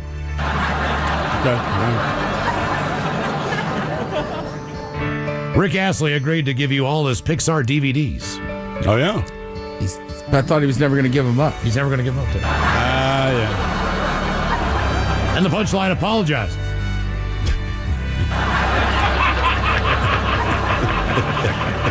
It's better than what I thought. Yeah. You were just crude. Yeah. Damn it, Miles. I know. Yeah. Could you imagine? My bad. Guys, I want to wish a happy 51st birthday to my twin brother, Scott. He got turned on to you guys about 15 years ago. Love the show. How about Green Beans, Coach Ted on how to stop slicing the golf ball, and the Dirty Germans on playing poker. Rock On Brothers, signed the better twin. Green bean. What? Green bean. Okay. Green bean. Yeah. All right, how old's this guy, Miles? 51 years old, Scott. Jesus Christ, son, you're 51 and you're still slicing the ball? I don't know. First of all, go to the driving range. Second of all, right, maybe, I'm like, you're 51 years old. Hopefully you're new to the sport. Now, what you don't want to do, don't buy those tees that say they'll help you anti-slice. Don't buy some stupid little, or point in the other direction. Also, if you're actually playing golf a lot and you slice the ball, maybe try a 3-iron off the thing and just get it in the goddamn fairway. Or aim left. Don't be that guy. Because he's going to keep slicing. Yes, he will. He'll never learn. You got to play within your game, though, sometimes. Yeah, he wants to know about me playing poker. There's a specific poker game I called. It's called In the Backside. So I like that game, Texas Hold'em. I hold mine, you hold yours. Or you can hold mine, and I'll hold yours. See you on the river. And finally, Bacholos, today's my husband, Kerry, 60-second trip around the sun. I love him lots. I know he would like to hear a second up cupcake, turtle sex, and the Dirty German's opinion on blowing candles and carrot cake. Thank you. That from Kerry's wife, Natalia.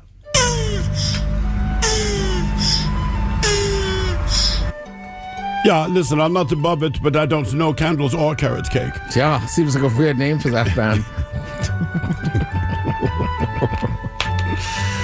Carrot cake's delicious, by the way. Yes, it is. That's the only way I can eat carrots. Happily. You know what's best about it? What? It's the frosting. Yeah. When's the last time you blew out a birthday candle? Oh, man. That's a good question. I think I blew out a couple last year. Did you? Nobody, I mean, they're not going to put 44, 45 of them on there, but yeah, it's a fire hazard at but that you point. still got the number 4 and the number 5. Like, you've gotten old when they give you cake and there's just a candle, or they just buy the number. Or go out, our old buddy, the Rev in Fuego, years ago. Him and his wife got me one of those candles that you light it and it opens up into other candles. Ooh. Oh, I've never seen that. Oh, yeah, I'll get you one. All right, guys, here you go. Happy, happy, happy birthday. Happy, happy, happy birthday. Happy, happy, happy birthday to you, to you, to you.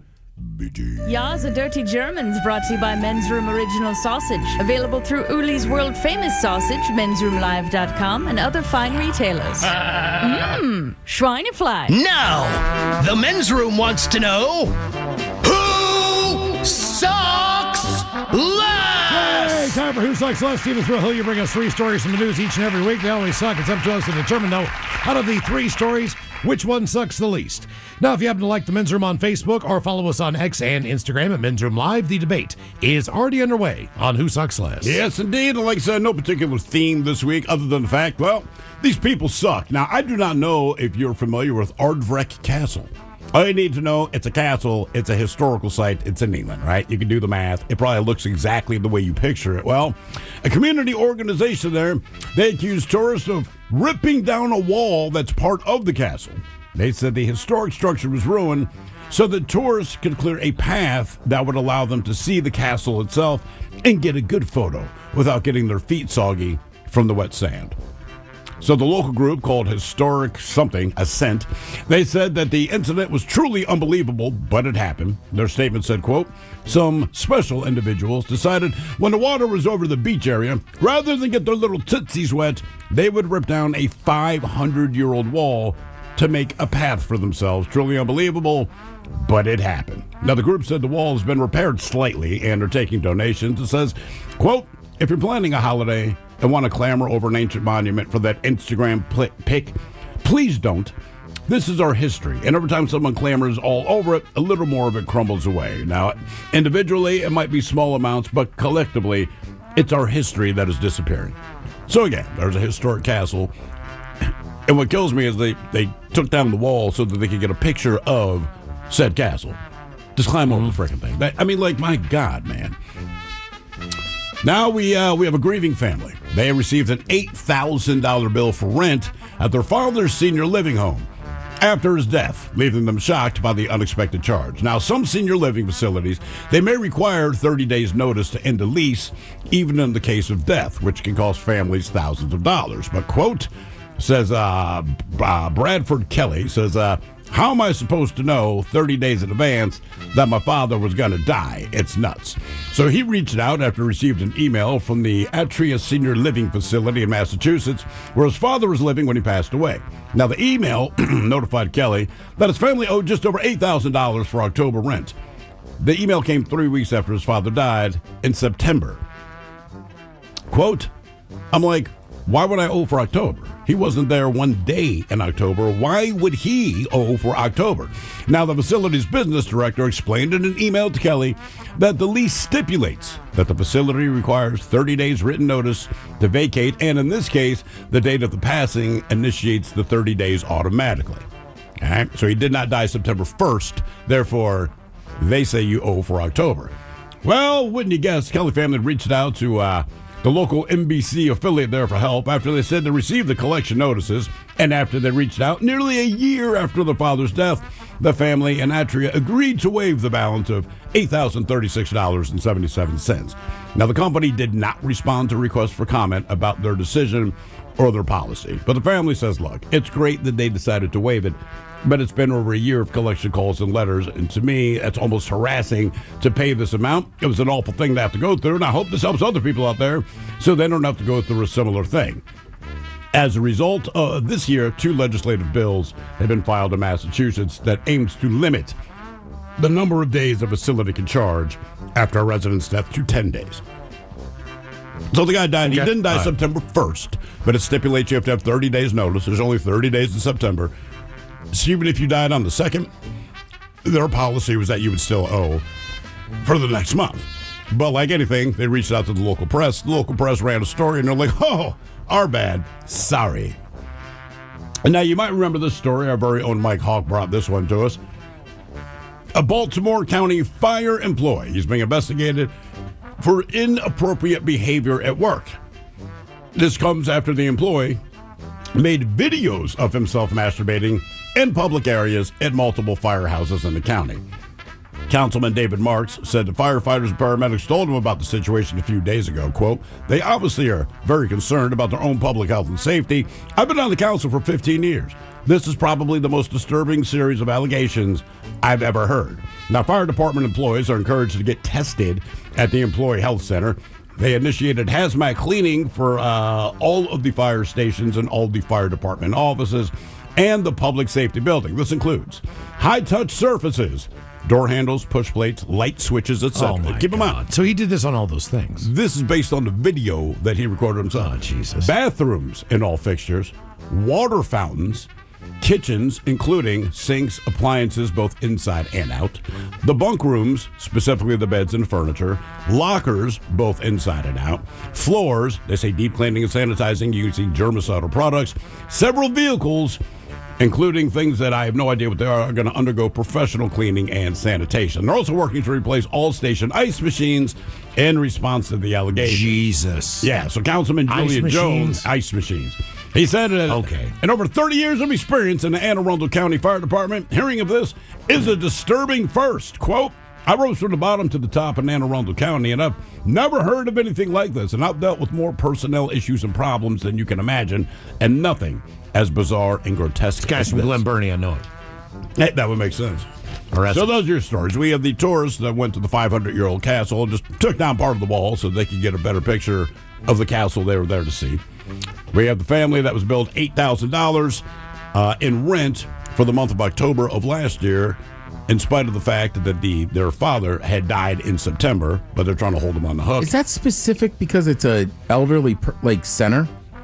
Like, I can't imagine the building I live in charging me rent after I die. They wouldn't do it, but I think part of the reason that these senior living facilities do that is because if you put people in there for senior living, they know they're going to drop dead at any minute, right? Okay, so that it I is think just as bad as I think. their whole thing is, right, like, no one expects you to drop dead, Ted. I mean, you could, but it's Right. unlikely. I put your ass in a senior living facility. They know why you're there, so they put that stipulation in 30 days, right?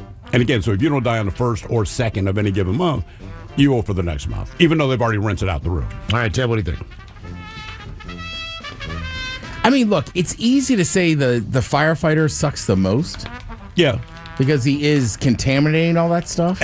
So many things, right? man. He really got after Because we've it. had stories where people, they did it in someone's coffee mug, that this guy, door handles, the ice machine, like every water surface that you fountain. might possibly touch, the water fountain, right? But honestly, I think that senior facility might suck the most. As I was saying, that's just evil because you're banking on these people passing away. But I think it's essy what they did and completely out of line. But the people that took down the 500-year-old wall, out of this case, sucks the least. Suck the least. Okay, I'm going to go with the fireman sucks the most. Okay. Based on what he did. I mean, And look, the fact I that nobody can't knew. argue. Even if I Right. disagree, it ain't worth arguing. But I'm going to go with the Boston senior facility sucking the least on this. Why is that? I mean, it wasn't a contract, to be fair. I know. That's the contract they had. You signed the contract. You knew what you were getting into. They did get their money back, fortunately. They had to go through channels to get it. They had to get Jesse or whatever they did. basically. But they Massachusetts did, Jesse. And they changed their policy. They didn't change their policy, but the state of Massachusetts has introduced legislation. It has not to passed make yet. sure that they can't do To make sure they so can't do it. based on that, something positive got done. Something positive did I'm happen. going to say that You know story what? sucks the least. Yeah. You could also say that one sucks the least, frankly, because that's just where we're at in our country. That's where we're at, That's yeah. how businesses work. But I think Miles And makes that's a good how point. Like they're Trying to made- get out of a gym membership. Yeah, they're written to screw you over. But I think Miles makes a good point. At least something beneficial came about as a result of this family going through that. Debate continues on Who Sucks Less. If you like the Men's Room on Facebook or follow us on X and Instagram at Men's Room Live. All right, coming up until 5:08, we're going to drink and toast with a shot of the day. You are listening to the Men's Room.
Tonight, a deep dive into how children of polygamists go into financial ruin each Mother's Day.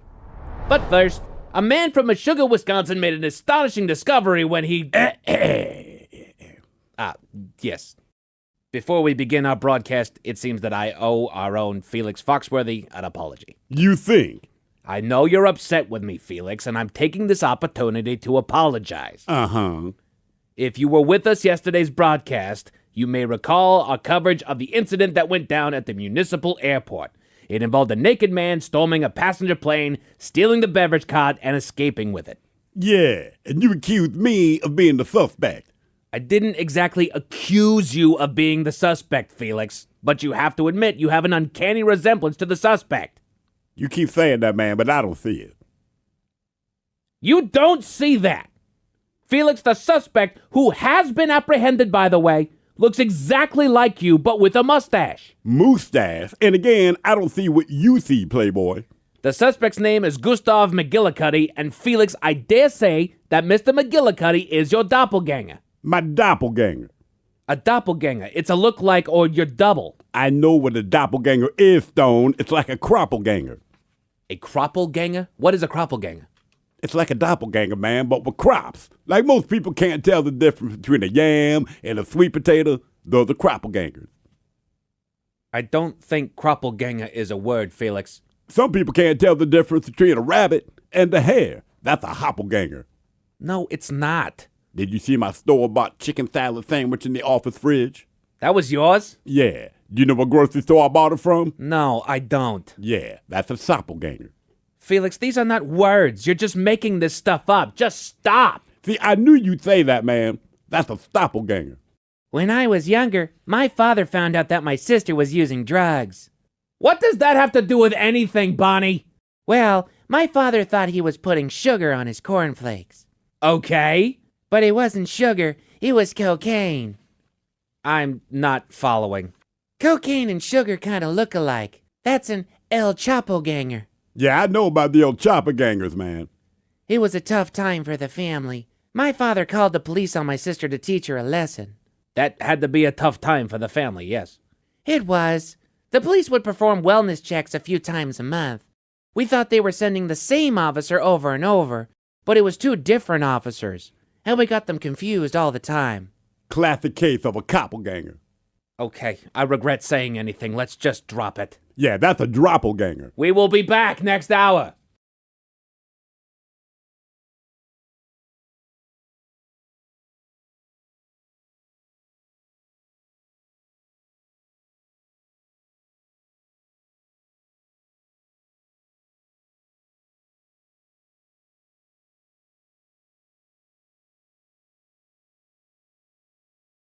Scandal erupts when it's revealed that Eugene Levy's eyebrows are just two halves of John Oates' mustache.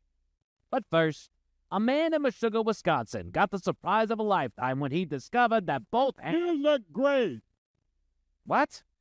Sorry, man, sorry. I was just saying that you look great today, man. Okay. Thank you. A man in Meshuggah, Wisconsin got... I like your cologne.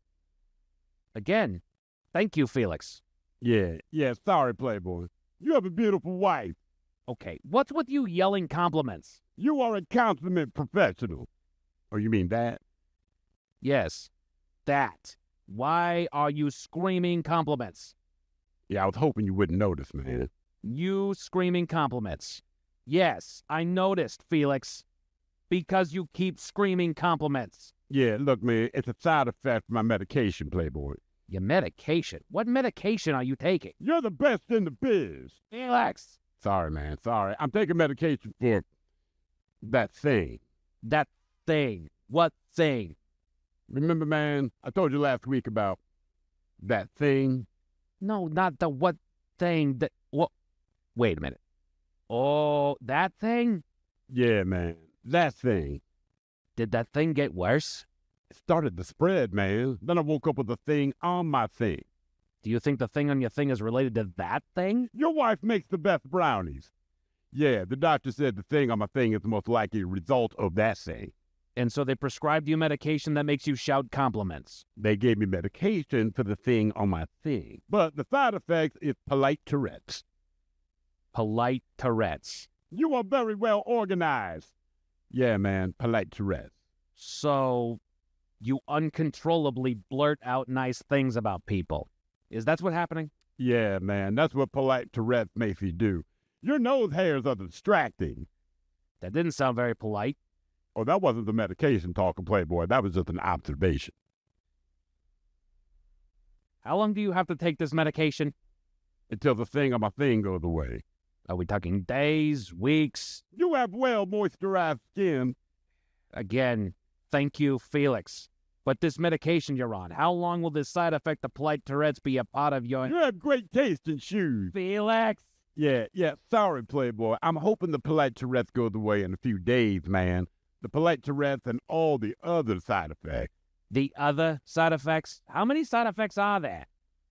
I mean, it's like any prescription drug, man. There's a bunch of them. But, Thingamacil. Thingamacil? What is Thingamacil? Thingamacil is the medication I'm on for the thing on my thing. Bonnie, can we pull up side effects of Thingamacil, please? Earn it. I like your cologne. You told me that already. Well, I really like it, man, and the polite Tourette's is why I keep bringing it up. Okay, I found the side effects of Thingamacil. Putting it on the screen. Ah, there it is. Polite Tourette's. You are well respected. Let's see. Headache. Yeah, my head is throbbing, Playboy. Facial tremors. Yeah. Heartburn. Nausea. My chest is on fire and I might throw up. Night terrors. I can't sleep, man. The scary stuff. It's like Dolores and HR staring at me from the ceiling. Anal leakage.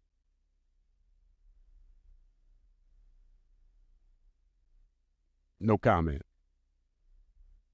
Mild racism?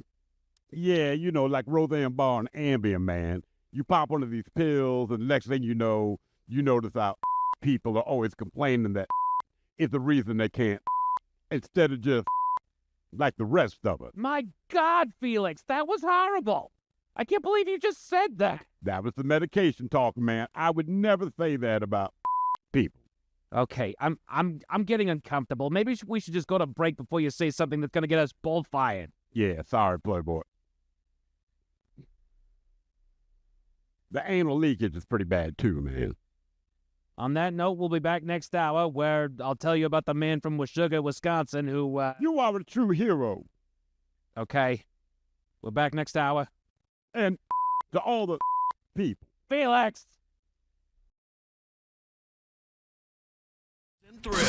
Come up here at 5:08. We'll drink and toast with a shot of the day. And we do have your headlines on the way at 5:50. But first, quick check out with Mike Hawk and some of the stories and headlines he is not working on. Well, thank you, Miles. A new bill has been introduced in Florida that lets patients grow their own marijuana plants at home. I saw that. There's a bunch of people going one step ahead of you, buddy. I'm about to say, there's plenty that already are. Oh, yeah. Yeah. What's the limit in Washington? 6? I don't know. I think 6 for personal use.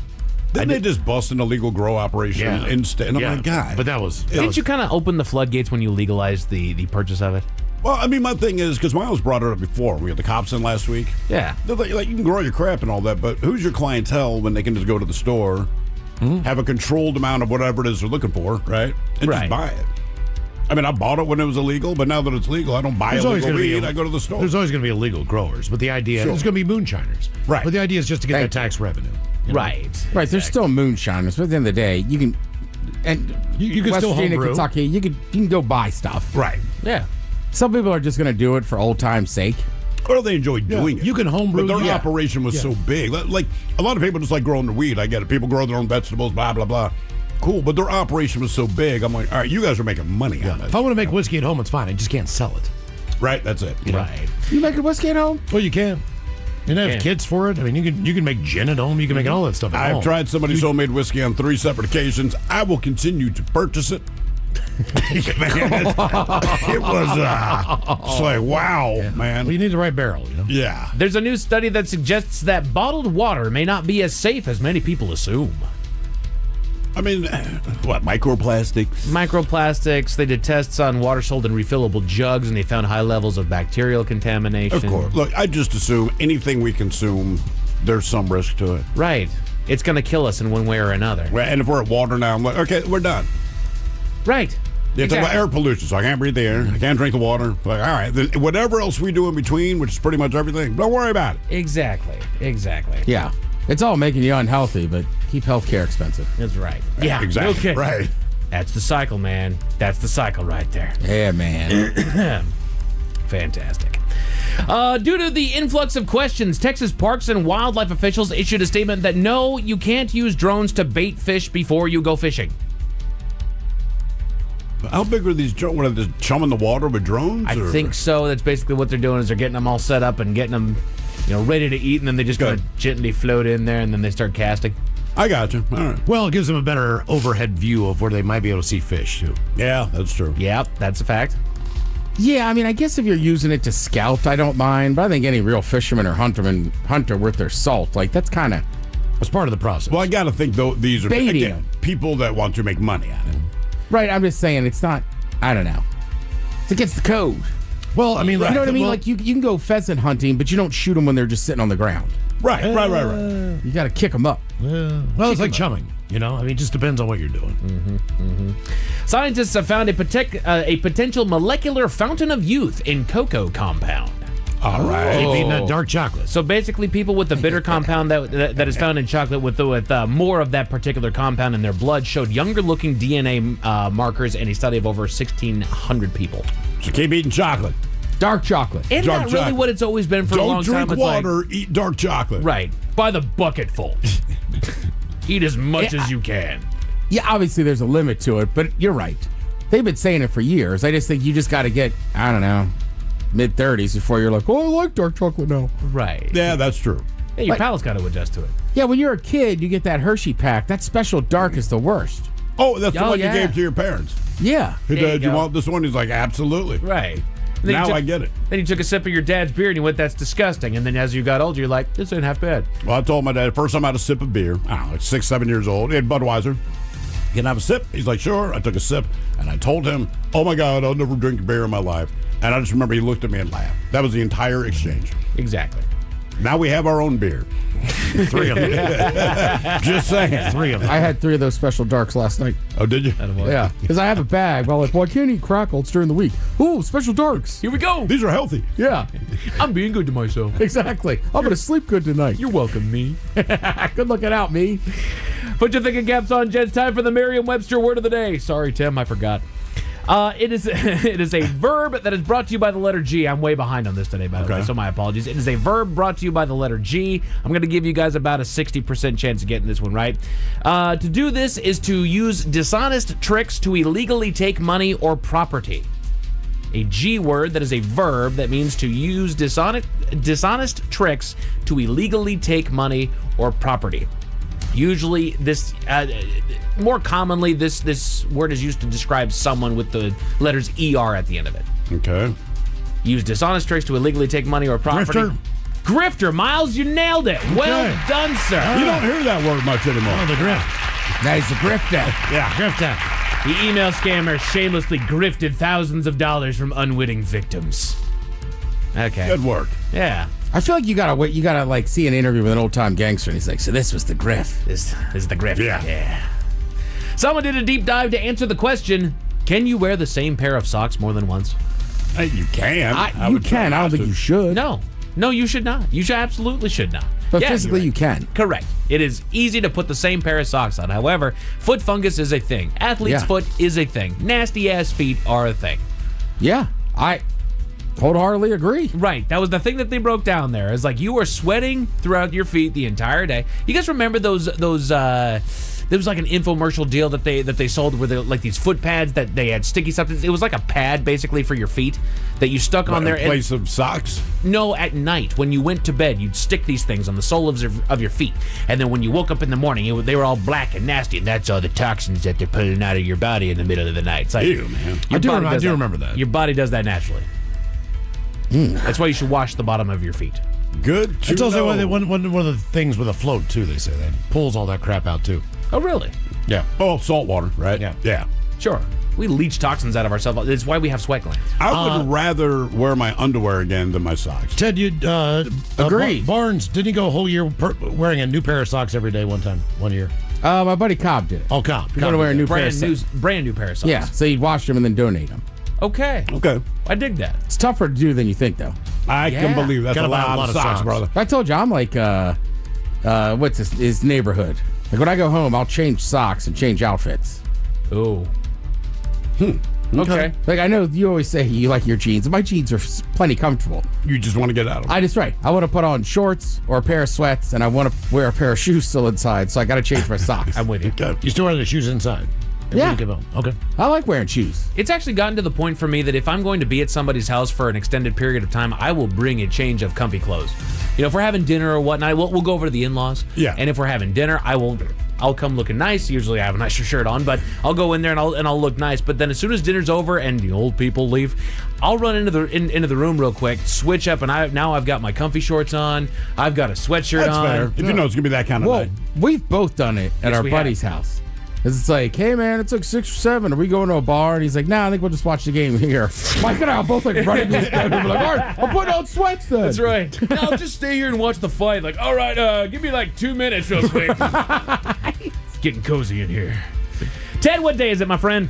Oh, I know what day it is, Mike. Hump day. It is Hump Day. Good job. It's also National Lager Day. The Men's Room Top 10. Dummy. The Men's Room Top 10. Unofficially brought to you by Men's Room 20th Anniversary Lager by Black Raven Brewing. That's exactly a fine, tasty beer. That is a tasty ass beer, man. Tasty beer. I still haven't had the holidays holiday porter yet. I'm just not this year. I have not. No, I got to get up to Murphy's on 45th. If they still have You're it. right there. Man, they blow through those kegs, though. I know. It's good. So if they still have it, it will. Come on, man. But we all know that lagers are not the only beers that are available. There's a whole slew of different kinds of beers. Which one's your favorite? Oh, this is actually about beer. It's all I about thought you were going to give me facts about, like, logging trees. No, man, this isn't the University of Puget Sound. We're talking about beer up here. Dummy. Good call. That's a Loggers reference. That is. Go Loggers. Let's see here. So this is the 10 most popular beer styles. 10 most popular beer styles in the world. In the world? Okay. So as far as I guess Pilsner is not a bad number call. one. What would be your guys' favorite styles of beer? Pilsner. Hands down. Yeah, I'm with you. Me too. I try to avoid sours at all costs. I do not like sours. Typically, I go IPAs. I also like porters a lot. Okay, so oddly enough, number 10 on the list is sour beer. Yeah. I enjoy, again, 1 to 2. Right, and also Like, I like them, but like you literally, like I have one buddy, Dunk, he loves them. And he'll bring over a bottle, and we'll each have like a glass. There you go. My thing is, I don't eat sour things. So I don't eat sour candies. I don't mind sour candy. It's something about the sour beers. I'm not. Yeah. Well, I know. It's always on the fresh. bench. This strange specialty, mostly crafted in Belgium, allows a spontaneous fermentation, which leads to sour beers with noticeable acidity and often funky flavors that then makes the category unique. Funky is probably the best description. If someone really said it like that, it's funky. Yeah. Yeah, it tastes funky.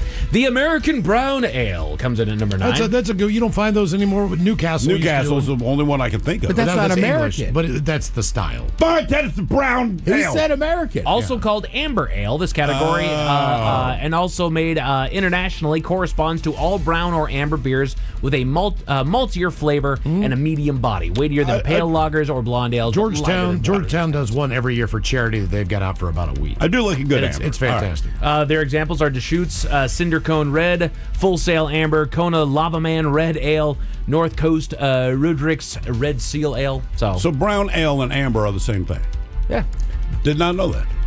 American brown ale. American specifically, they put American brown There's ale. some European stuff in here as well. Yeah. Porters come in at number 8. All right. I like This porters. English style of dark beer is very similar to the stouts, but it's lighter and less intense. They're deep red-hued instead of black and have a thinner foam. And people always think they're going to be super heavy, and Yeah. they do look heavy, but most porters are really not heavy at all. They have chocolate and roasted coffee aromas as well, but they're more malty and approachable than stouts. This is also from LondonDrinksGuide.com. That's why Guinness is so good. It's the best of both worlds. It's kind of like a. It really is. But it drinks easier. Examples of porter: Anchor Porter, Boulevard Bully Porter, Deschutes Black Butte Porter, and Founders Porter Black Butte. Pilsner comes in at number 7. Wow. London Drinks Guide. So the Pilsner style was born in the Czech Republic and was the first blonde-colored beer in history. Its pristine, That's why zesty, Ted likes it. It's blonde. zesty flavor soon became the more popular than the dark brews of the time, and the style still is immensely popular today. More vibrant and more complex than regular lager, Pilsner beers are an excellent transition beer if you want to go from industrial beer to craft beer. And then I also want to say the Pilsner like explosion kind of got into the English pubs in like the 50s or something. And like Okay. their old beers were kind of weaker. Okay. And they were cask beers. But you only had those breweries, and then those kind of exploded and turned into like what culture is now. Gotcha. Alrighty. These are the 10 most popular beer styles in the world. Number 6, I get down with them, a wheat beer. I Every know. once in a while. Those are the heavy ones. Those are drinking a meal. I get that. However, I enjoy them. Wheat beers are crowd pleasers. They're made by adding wheat to the grain bill, which gives the concoction a rich mouthfeel, aromas reminiscent of bread and tropical fruit, and sometimes a hazy, milky color and texture. Does the Hefeweizen, does that fall into the wheat beer category? Yes, it does. So Okay. their examples are Go, the go. Hacker Schorweise, the Polliner Hefeweizen, and a handful of others there. You ever had Boulevard that on Sam Filter. Adams cherry wheat? No, I do like Sam Adams. Pretty tasty. Really? I've never had it. Yeah. The stout comes in at number 5. You know what? I do like stouts. I like stouts. They just end up being heavy. Again, though, depends on the stout, because Guinness is a stout, but it's actually a light beer. They're made with roasted malt, which imparts coffee, char, and chocolate aromas and a creamy mouthfeel. Stouts are made with ale yeast, so they have a complex nose. They can overwhelm the inexperienced, but the flavor and aroma intensity are very, very satisfying.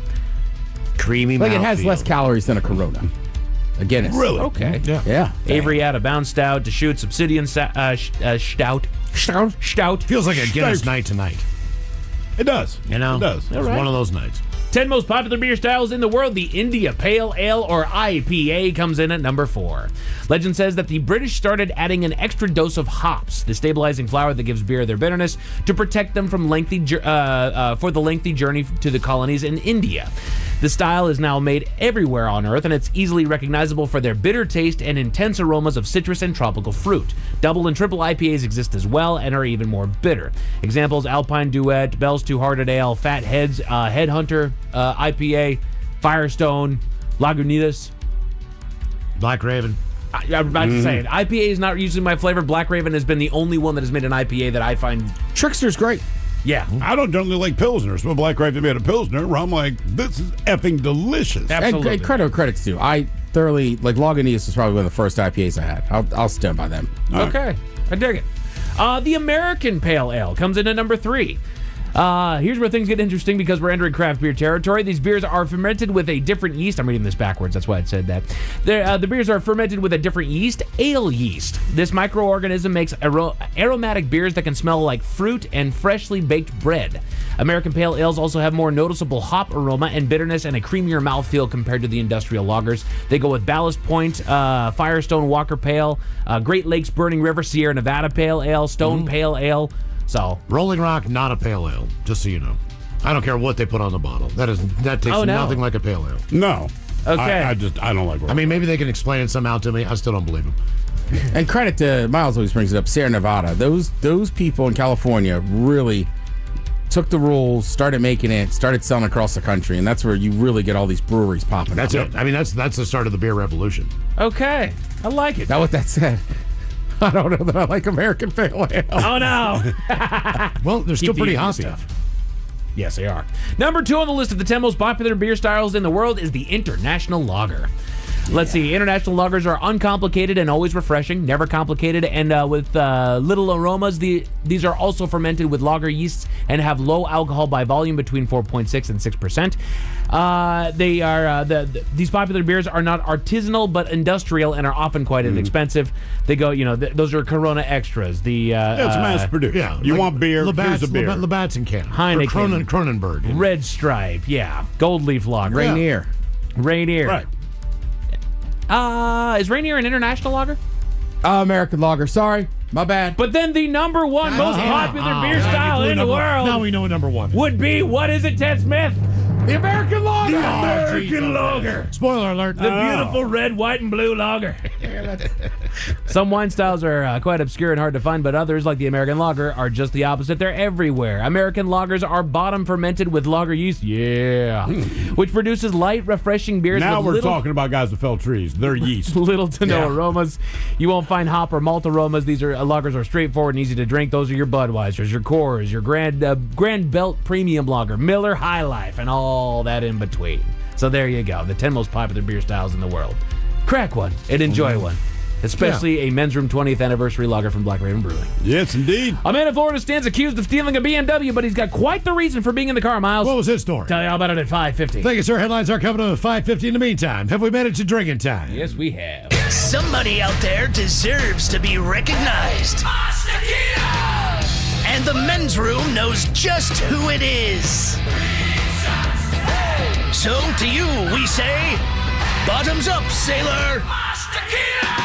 You're the toast of our shot of the day. Drink time it is, and as usual, we head to the drink desk. And Steve the Thrill Hill to find out who we're toasting. Yes, indeed. And today we toast an unidentified woman from San Francisco, California. Mike Hawk, I believe you might have the story in headlines.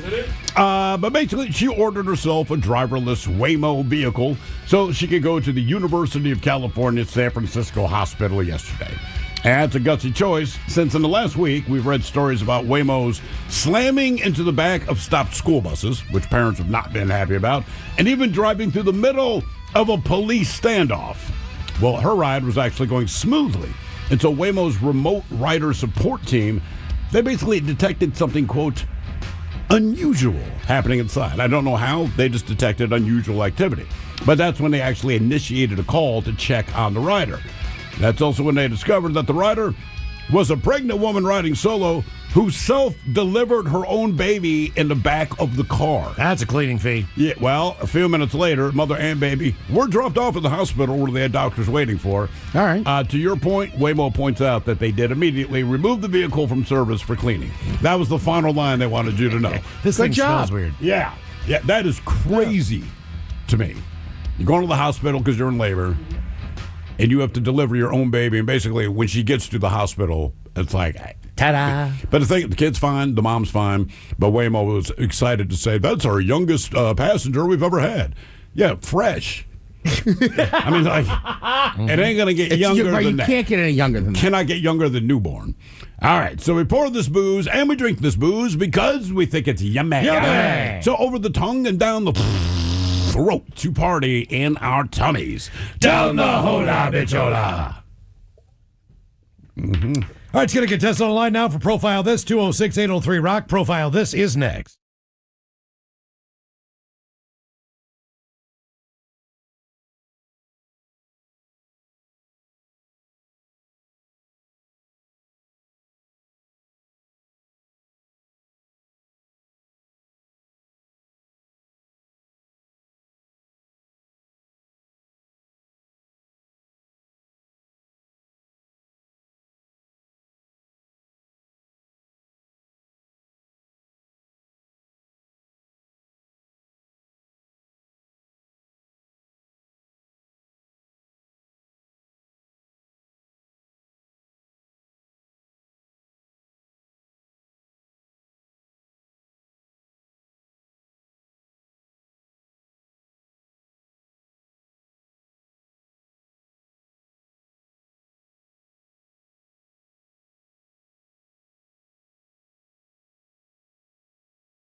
A deep dive into how children of polygamists go into financial ruin each Mother's Day. But first, a man from Meshuggah, Wisconsin made an astonishing discovery when he... yes.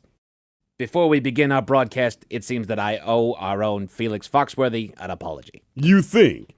I know you're upset with me, Felix, and I'm taking this opportunity to apologize. Uh-huh. If you were with us yesterday's broadcast, you may recall our coverage of the incident that went down at the municipal airport. It involved a naked man storming a passenger plane, stealing the beverage cart, and escaping with it. Yeah, and you accused me of being the suspect. I didn't exactly accuse you of being the suspect, Felix, but you have to admit you have an uncanny resemblance to the suspect. You keep saying that, man, but I don't see it. You don't see that.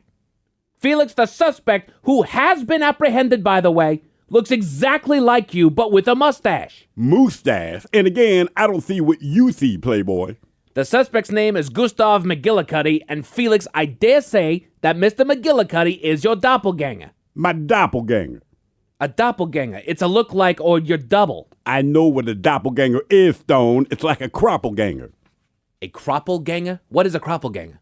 It's like a doppelganger, man, but with crops. Like most people can't tell the difference between a yam and a sweet potato. Those are croppelgangers. I don't think croppelganger is a word, Felix. Some people can't tell the difference between a rabbit and a hare. That's a hoppelganger. No, it's not. Did you see my store-bought chicken salad sandwich in the office fridge? That was yours? Yeah. Do you know what grocery store I bought it from? No, I don't. Yeah, that's a soppelganger. Felix, these are not words. You're just making this stuff up. Just stop. See, I knew you'd say that, man. That's a stoppelganger. When I was younger, my father found out that my sister was using drugs. What does that have to do with anything, Bonnie? Well, my father thought he was putting sugar on his cornflakes. Okay. But it wasn't sugar, it was cocaine. I'm not following. Cocaine and sugar kind of look alike. That's an El Chapo ganger. Yeah, I know about the old chopper gangers, man. It was a tough time for the family. My father called the police on my sister to teach her a lesson. That had to be a tough time for the family, yes. It was. The police would perform wellness checks a few times a month. We thought they were sending the same officer over and over, but it was two different officers. And we got them confused all the time. Classic case of a koppelganger. Okay, I regret saying anything. Let's just drop it. Yeah, that's a droppelganger. We will be back next hour.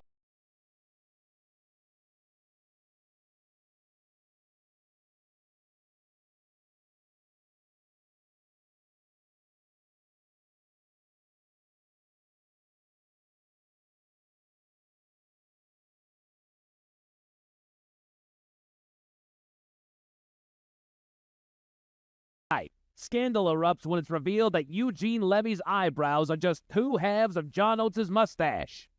But first, a man in Meshuggah, Wisconsin got the surprise of a lifetime when he discovered that both hands... You look great. What? Sorry, man, sorry. I was just saying that you look great today, man. Okay. Thank you. A man in Meshuggah, Wisconsin got... I like your cologne. Again, thank you, Felix. Yeah, sorry, Playboy. You have a beautiful wife. Okay, what's with you yelling compliments? You are a consummate professional. Oh, you mean that? Yes, that. Why are you screaming compliments? Yeah, I was hoping you wouldn't notice, man. You screaming compliments. Yes, I noticed, Felix. Because you keep screaming compliments. Yeah, look, man, it's a side effect of my medication, Playboy. Your medication? What medication are you taking? You're the best in the biz. Felix! Sorry, man, sorry. I'm taking medication for that thing. That thing? What thing?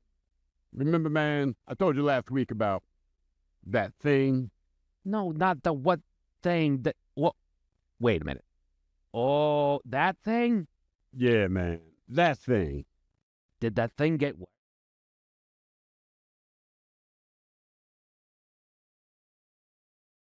While this is played. Sure can, Miles. It's a simple game where we share with you a real-life news story, something that happened right here on planet Earth. Earth. And as you listen to the story, based on the stereotypes you believe to be true of people and the decisions that people make, we'll ask you what it is you think makes the story a story. Hello, Devin. Welcome to the men's room. Hola. All right, Devin, you understand how this here game is played? Yes, sir. Fantastic. You have your choice today of 3 categories. We offer you interior decorating, where you guess the foreign object that ended up on the inside of someone. Animalize this, where you guess the animal responsible for causing the problem. And finally today, seriously, where you guess the petty conflict that led to violence. Let's do seriously. I'm as mad as hell. I'm not going to take this anymore. All right, we don't know if you dealt with any family drama on Thanksgiving, but even if you did, it probably does not top this. A 21-year-old guy in Illinois is facing charges after he got into a heated argument on Thanksgiving and ended the fight by torching the house. Now, cops in Beach Park, Illinois, near Chicago, they responded to a call at about 7:30 p.m. on Thanksgiving Day. At that point, it was just an argument. The family said that 21-year-old Eric Crump, he'd been antagonizing and arguing with other people at dinner. Cops were able to calm things down, and he agreed to keep to himself the rest of the night. But unfortunately, that did not happen. They had to come back an hour later because the house was on fire. Seems that he used gas or some sort of accelerant to start the fire in his bedroom. And he was standing on the street with a knife when the cops got there. But luckily, no one was hurt and everyone made it out okay. As you'd expect, he's facing some serious jail time, but his family currently needs a new place as their house suffered major damage. Now, the question is, what was this Thanksgiving argument about? Was it about politics? Was it about religion? Was it about football? Or was it because they asked him to move out? So politics, religion, football, or move out? That's tricky. Miles, what do you think? Bears are doing pretty good this year, so I'm going to say no football. I'll say move out, Devin. Move out. Ted, what are you leaning towards? I think moving out makes too much sense. So I think it's just as dumb as you think it is, and this is just a football argument. Okay.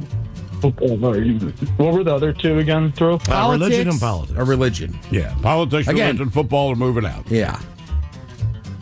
Basically, the 4 standards. Exactly. I was just going to say, people get pretty fired. I'll go with religion. Religion. It gets people heated. Okay, why did this guy burn the house down? Was it talking about politics, religion, football, or moving out? We'll find out next. That was a tease. You are listening to The Men's Room.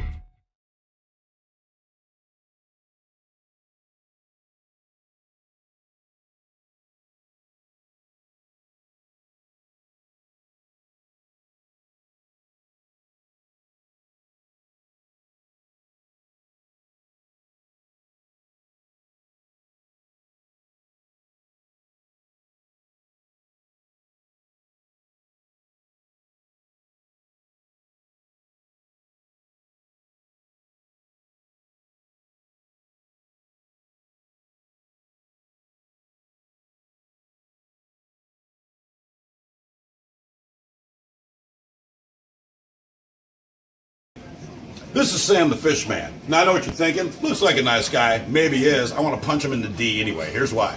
He's a Patriots fan. I'm a Ravens fan. We made a bet about the Patriots-Ravens game this past Saturday in Foxborough, and although my team gave a valiant effort, they can valiantly now watch the playoffs from the comfort of their living room. So Sam made a bet with me and said, look, if my team wins, which his stupid team did with that girly quarterback, he said, I'm going to bring a hat down to the studio of the Patriots, and you must put it on your otherwise magnificent head. So what I'm going to do is put this Patriots hat on my head. I just want to say if I burst into flames, you'll understand why. This is disgusting. This is disgraceful. I would apologize to the Ravens for this, but you blew it. I don't. Oh, yes. No. Yes. I don't like this. Come on. Get in there. Let's see it. Let's see the logo. Yeah, there it is. This is the worst thing I've ever done in my life. And I've so pooped good. myself on the street while being homeless. Feels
KISW. Category is seriously on profile this week. A 21-year-old man out near the Chicago area got in a heated argument during Thanksgiving. Guess police came initially, tried to calm the situation down. And he said he would calm down. Then about an hour and a half later, he grabbed some gas, went into his bedroom, and burned the house down. Question is, what were they arguing about? Politics, religion, football, or moving out? And Devin, that is the question that we posed to you. And let us start with the Ted Smith. You went with football? Football. Now, believe it or not football. Miles, you made a good point. Bears are actually doing better than most people thought this year. They live outside of Chicago. Who's going to complain? In my family, it would just be an argument about the cover 2. Right, exactly. It's still football, just not about the team's record. You got to go mad! Devin, you said religion, which is very reasonable because people lose their frickin' minds, but it was not religion in this case. Miles, you went with moving out. If I can't live here, you can't live here. And think about it. The guy that burned the house down was the guy they said needs to move out. I think without even meeting him, we understand why maybe they wanted him to move out. He's not living there anymore. No, Thanksgiving seems like an odd day to tell him, though. It does, but they said that he'd been aggressive all day. So I get a feeling it'd probably been building up, and finally someone just slammed on their plate and said, you know what? You got to go. You got to go, man. Damn. I guess. Now for all TV news all the time, and it's time for TV Time with Ted. And now, because your pathetic life is confined to countless hours in front of a talking box, the Men's Room presents TV Time with Ted. All right, your choices today. You got the Jimmy, Fallon and Kimmel, Colbert, Steven, Seth Meyers, Ted Smith. Is it Ted or is it late night? It is right there. The title. These guys have teams of talents and writers help them come up with the monologues each and every night. It is up to you to determine, is this an actual late night joke, and from whom, or could it be a The Ted Smith original? Prison guards in South Carolina intercepted a package of crab legs, steak, and cigarettes flown into a prison by a drone. That story again. Prison guards ruined Christmas in South Carolina prison. The Ted Smith. Yes. Yeah. Damn it. Don't forget the Old Bay. Well, that's why I left it out. It would have been obvious that I wrote it. Okay. No, only if you mentioned that it was spicy Old Bay. Cigs, weed, steak, crab legs. Old Bay. Old Bay. I mean, it's kind of hard to be mad at these guys. No, I get it. You know what I mean? It's prison. Yeah. I mean, no, I know. But still, I'm like, look, these guys have taste. If it was meth. Right. And you go, guy, what are you doing? Yeah, if they were dropping ramen noodles, be like, dude. This. I go, like, all right. All right, yeah. It's like Jameis Winston. You go, all right. It's been freezing cold in New York City this week. An Arctic blast dropping temperatures into the teens. It's tough. You never want to see the Rockefeller Center tree experiencing shrinkage. Foul. Yeah, Fallon. Yeah, it's Fallon. It's been a freezing cold week so far in New York City, with an Arctic blast dropping temperatures into the teens. Ooh. It's tough. You never want to see the Rockefeller Center Christmas tree experience shrinkage. You know Chipotle launched a collaboration with a luggage company, Base, to offer a $48 crossbody bag designed to carry one of their burritos because your stomach was not. Seth? That's Seth. Chipotle launched a collaboration today with the luggage company Base to offer a $48 crossbody bag designed to carry one of their burritos because your stomach was not. Australia just launched the world's first social media ban for people under 16, which includes TikTok, Instagram, and Facebook. Who knew there was still someone under 16 using Facebook? Fallon. Yeah, that's Fallon. Australia just launched the world's first social media ban for everyone under 16 years old, which includes TikTok, Instagram, and Facebook.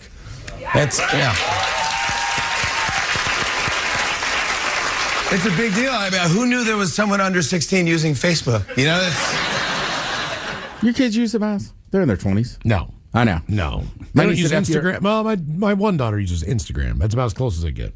Yeah, my niece To and a nephew in their made-up property. 20s. Like, I don't think my nephew even has a Facebook. Mm-hmm. All right, this is kind of interesting. Variety, they had two writers, right, make two lists of their favorite TV shows from this year. This year, okay. Correct. So there's two lists.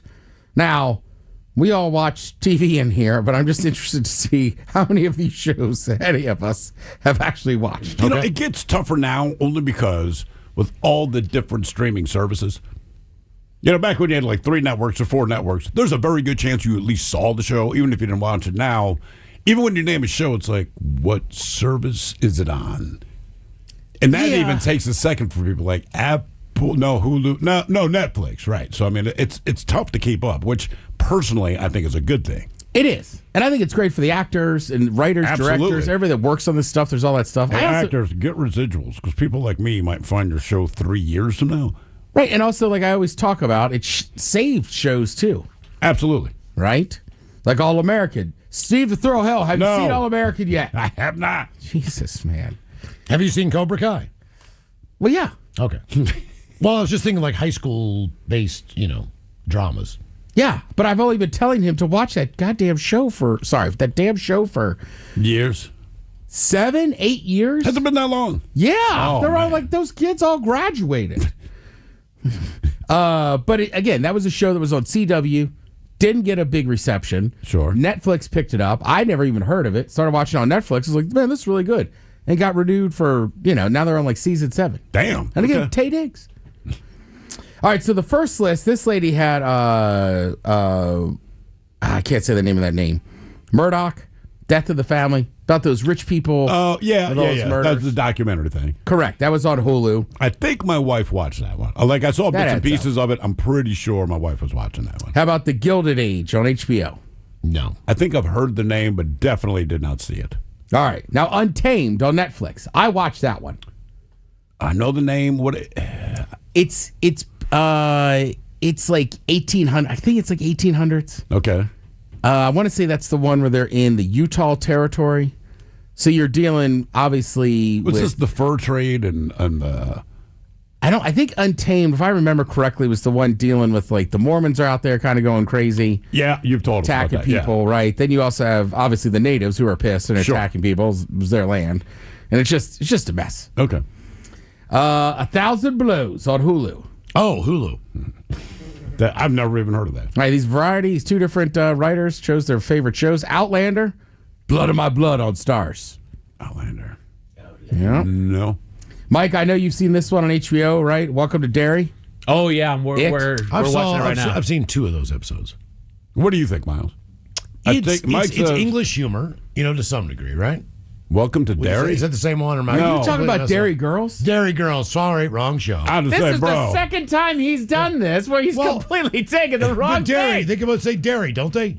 They get Derry in the Welcome name. to Derry's Mary, about Derry, whatever. Pennywise, right? man. Oh, that's so when Stephen you're King. like, hey, it's kind of funny. I'm like, this is definitely not the right show. I will say it is, in the best way possible, it is the most horrific show I have ever seen in my life. The imagery is fascinating. It is haunting. It is creepy. It is fantastic, and it's made a lot of people. There was a '90s version of the movie It. There was this latest run in the teens and the early 20s of the movie It. And everybody who's watching Welcome to Derry is all saying the same thing. Pennywise took it easy on those kids. Yeah, that's what you're telling me the other day. Yeah. Right. The movies that scared people and where he became a household name, like this is one of the Mac Daddies of horror. Yeah, he took it easy on the kids in those movies. It's bad, dude. This writer also had Paradise from Hulu, Forever, The Pit, and then Adolescence on Netflix. I watched Adolescence. Again, I wouldn't watch it as your kids are right at that age. Right. Very powerful show, and you just feel terrible for the parents, everybody involved. But again, it's those things, right? Like kids play games, they talk to other kids. You have no idea. Sometimes you have no idea what they're doing, what they're talking about, and it's again, very powerful show. I highly recommend it. And the way it's shot, 4 episodes, but each one is shot in one continuous shot.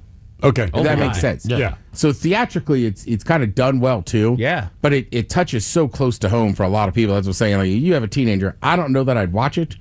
But it's a very good show. I don't like watching things that remind me of my life. That's not escape.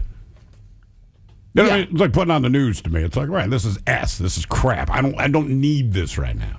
Now I feel like this lady's there. I don't know if it was a lady or a man, but this list seems to have a few more shows that everybody's watched. Everybody's Live with John Mulaney on Netflix. I know the name, haven't watched it. Basically, he was doing a live show on Netflix where he'd bring out a bunch of different celebrities, athletes from all different genres. And having them doing funny skits, having them sing songs. Okay. It was pretty good. Andor on Disney Plus. Seen that. Mm-hmm. Yep. Come on, man. You know who you're talking to. The Righteous Gemstones on HBO. Again, know the name, did not watch it. Nope. Is that the one with the creepy guy Goggins? Is he in Righteous Gemstones? He could have been, but his big thing was, what's the show everybody likes? They're always on vacation. The White Lotus. All right. And the show I'm watching, I can't remember, Fallout. I'm not getting Walton. There he is, Walton Goggins. Yeah, he is in that one. That's for Danny McBride. Damn, he's a busy dude, man. Adam Devine. Oh, I should watch that one. Yeah. That seems pretty good. She also put The Gilded Age on there as well. And then a lot of people like that. And then The Studio on Apple TV. The Studio. So it is funny when you look at critics and what they'll watch and not watch. And I had a prime example the other day. I was telling it to Thrill about, like, I can't remember, was it basically just like critics are critics, but they're just looking for so much different stuff. They are. And that's that you're looking for, and they might not understand. And somebody had put something in there and was like, you could tell this was a call, like a callback and this and that. Very well done. And then they interviewed the actor, and he was like, dude, I ad-libbed the line. Like, it's not that big of a deal. Well, I mean, critics, they have their point of view, and so they dissect things a lot differently than we do. It's almost like a food critic. Food critic, like peanut butter and jelly, I like it a lot. Suck it, right? You know what I mean? It's very subjective. I think critics truly only serve the interest of other critics because they kind of speak the same language. Yeah. Think about all the movies that get panned. This is vapid and stupid and blah, blah, blah. It's like, right, but people like vapid, stupid things. That's why Marvel does well. That's why Star Wars does well. You don't have to think a whole lot to understand who's good, who's bad.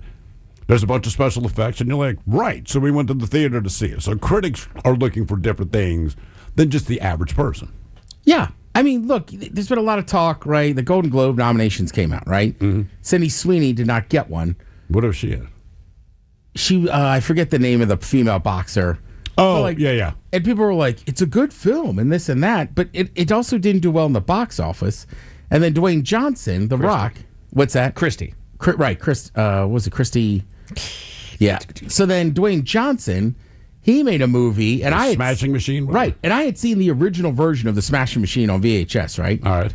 It is a great story, but again, they're so specific. Like I only know the Smashing Machine from boxing back in the day or doing a little bit of jiu-jitsu. Like you're really going to a specific audience. So I'm not shocked those movies, even though they were acted well, didn't do that great in the theater, right? And critics were like, oh, these are great movies. It's like, I'm sure they are. I still want to go watch Smashing Machine, but I'm like, I don't know that the average person really cares about the early days of mixed martial arts in Japan. But also, most movies that are very well critically received, they'll win their awards and all that kind of crap, and that's why they put them out now, but they don't do great in the box office.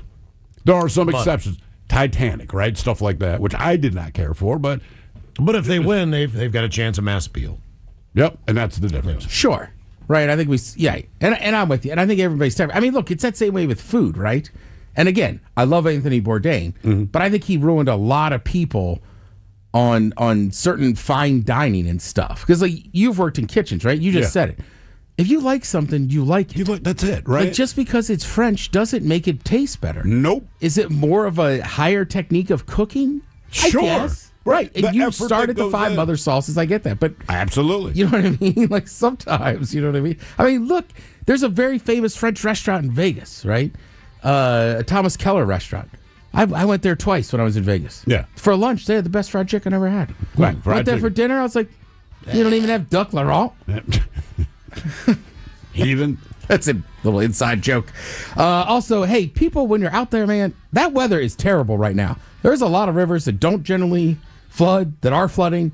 Like, be careful. It's crazy. Check the roads. It's dark. Slow down, right? Just be careful. If you like South Park, 28th season finale tonight on Comedy Central. Thank you, Ted. We appreciate it. You're listening to The Men's Room.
a deep dive into how children of polygamists go into financial ruin each Mother's Day. But first, a man from Meshuggah, Wisconsin made an astonishing discovery when he... yes. Before we begin our broadcast, it seems that I owe our own Felix Foxworthy an apology. You think? I know you're upset with me, Felix, and I'm taking this opportunity to apologize. Uh-huh. If you were with us yesterday's broadcast, you may recall our coverage of the incident that went down at the municipal airport. It involved a naked man storming a passenger plane, stealing the beverage cart, and escaping with it. Yeah, and you accused me of being the suspect. I didn't exactly accuse you of being the suspect, Felix, but you have to admit you have an uncanny resemblance to the suspect. You keep saying that, man, but I don't see it. You don't see that. Felix, the suspect, who has been apprehended, by the way, looks exactly like you, but with a mustache. Mustache? And again, I don't see what you see, Playboy. The suspect's name is Gustav McGillicuddy, and Felix, I dare say that Mr. McGillicuddy is your doppelganger. My doppelganger. A doppelganger. It's a look-like or your double. I know what a doppelganger is, Stone. It's like a croppelganger. A croppelganger? What is a croppelganger? It's like a doppelganger, man, but with crops. Like most people can't tell the difference between a yam and a sweet potato. Those are croppelgangers. I don't think croppelganger is a word, Felix. Some people can't tell the difference between a rabbit and a hare. That's a hoppelganger. No, it's not. Did you see my store-bought chicken salad sandwich in the office fridge? That was yours? Yeah. Do you know what grocery store I bought it from? No, I don't. Yeah, that's a soppelganger. Felix, these are not words. You're just making this stuff up. Just stop. See, I knew you'd say that, man. That's a stoppelganger. When I was younger, my father found out that my sister was using drugs. What does that have to do with anything, Bonnie? Well, my father thought he was putting sugar on his cornflakes. Okay. But it wasn't sugar, it was cocaine. I'm not following. Cocaine and sugar kind of look alike. That's an El Chapo ganger. Yeah, I know about the old chopper gangers, man. It was a tough time for the family. My father called the police on my sister to teach her a lesson. That had to be a tough time for the family, yes. It was. The police would perform wellness checks a few times a month. We thought they were sending the same officer over and over, but it was two different officers, and we got them confused all the time. Classic case of a koppelganger. Okay, I regret saying anything. Let's just drop it. Yeah, that's a droppelganger. We will be back next hour.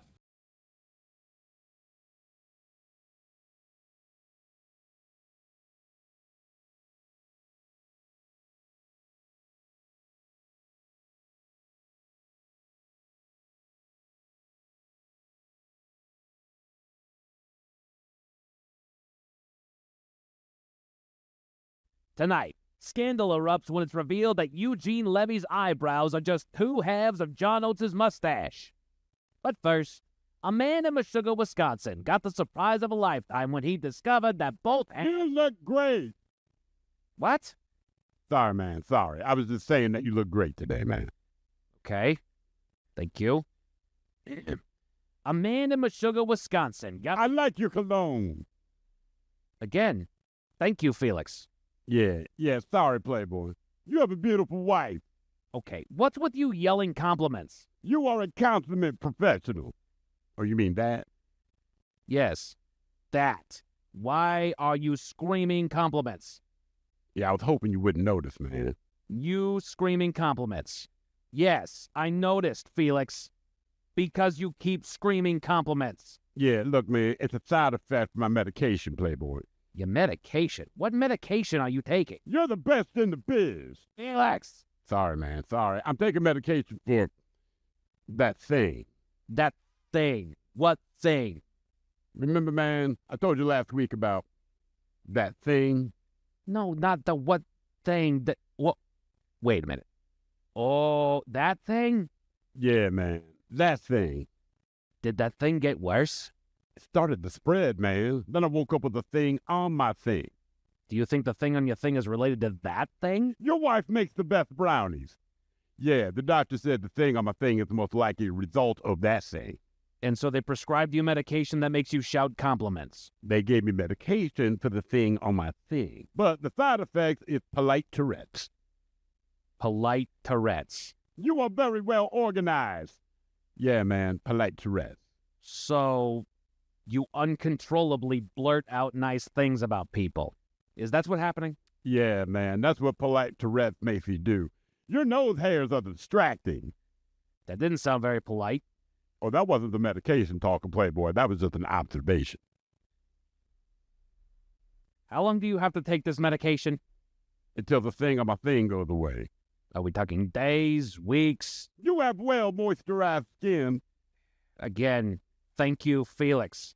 But this medication you're on, how long will this side effect of polite Tourette's be a part of your... You have great taste in shoes. Felix! Yeah, sorry, Playboy. I'm hoping the polite Tourette's goes away in a few days, man. The polite Tourette's and all the other side effects. The other side effects? How many side effects are there?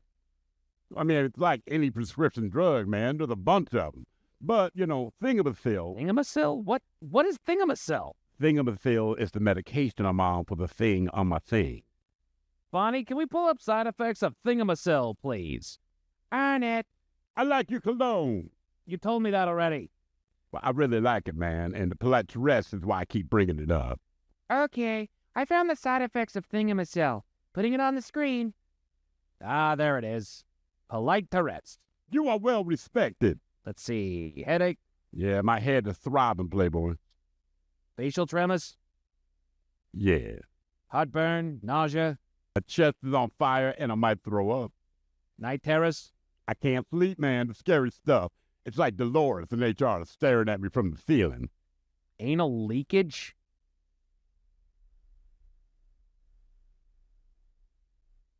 No comment.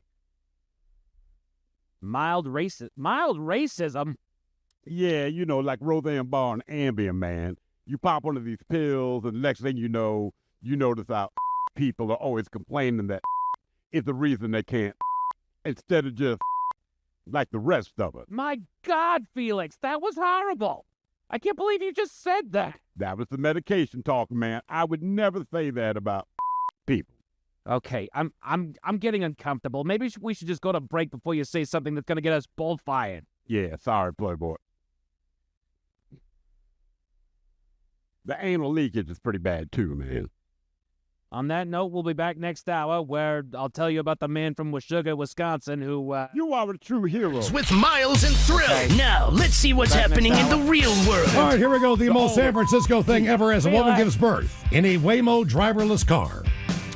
We stay in the Bay Area where 3 Waymo driverless vehicles decide to spar. Wisconsin man loses headlights, so then a flashlight's going to have to do. A man driving a stolen car says teleporting is something that he went through. And a dog is reunited with family after 5 years and found 2,000 miles away from home. It is time for your headlines. Now, it's time to hit the headlines. Here's my car. All right, our top story, we go to Florida where magic happens. Investigators allege that a local man jumped into a BMW convertible while the owner was walking his dog at a nearby park, searched through the car until he found the keys in the cup holder, and sped off. Reaching speeds of more than 100 miles an hour, he eventually came crashing to a halt, luckily avoiding hitting anybody else on his joyride. Passers-by stopped to help the man out of the crashed car as authorities arrived, but he quickly informed the police that he was in the car by mistake, you see, saying that he was teleported into the car. Oh, all right. Yeah, that clears it up, though. Going further to say that the officers, quote, saved me from the aliens. Okie dokie. That's about the time that he was taken to the local hospital under guard for an evaluation, and upon his release, he'll be taken to the county jail to face charges of grand theft auto and driving on a suspended license. You almost wonder if people say that just to avoid going to jail real quick. I wonder that. See if they can get out of it. Yeah. I was beamed there, man, so, okay, get a quick evaluation. Right. Because if you really believe that, I don't think that evaluation passes that quickly. No. You know what I mean? You said he's already been released. So it's like, okay. Yeah. Come on, man. Yeah. Because crazy people be crazy. Nah, crazy people be teleported. In other news, to Wisconsin, where the drivers at least try. Officers stopped a vehicle speeding along a state highway and noticed something a little off about the car. The car was unfortunately missing a driver's side headlight, but before you go on thinking that the driver was careless enough to drive without fixing it, think again, Ted. He installed a handheld flashlight in its place to do the job. I mean, he made the effort, man. The officer said, while an attempt was made to increase visibility, a flashlight is not a safe nor legal replacement for proper headlights. The sheriff's office did not say whether or not the driver faced additional citations for their choice of lighting. I agree. He tried. He did try. And they're right. That is not safe. It is not legal. But he put in some effort. Right. And you look at the car, it looks like he wasn't able just to plug a new headlight in there. Yeah, it looked kind of messed up. It did. It did. Down to San Francisco, where the Waymos keep dominating the news cycle. They do. It's been determined that one of the self-driving cars attempted to turn around, but stalled out upon finding that there was no outlet, which is kind of a flaw there. In the middle of this malfunction, it just so happened that another Waymo was driving by and could not stop in time before bumping into the other vehicle. So now you got two. All right. Not long after that, a third Waymo approached the wreckage and had no answer for navigating around it, bringing it to a stop, stuck behind the wreck. So now you have three Waymos stuck in the exact same spot. I like that they're all Waymos. Right. How do we get out of this? Yeah. Eventually, a Waymo employee arrived at the scene and manually separated the two vehicles, sending traffic back to a normal state. And this is the big argument against the Waymos is just put somebody in the car.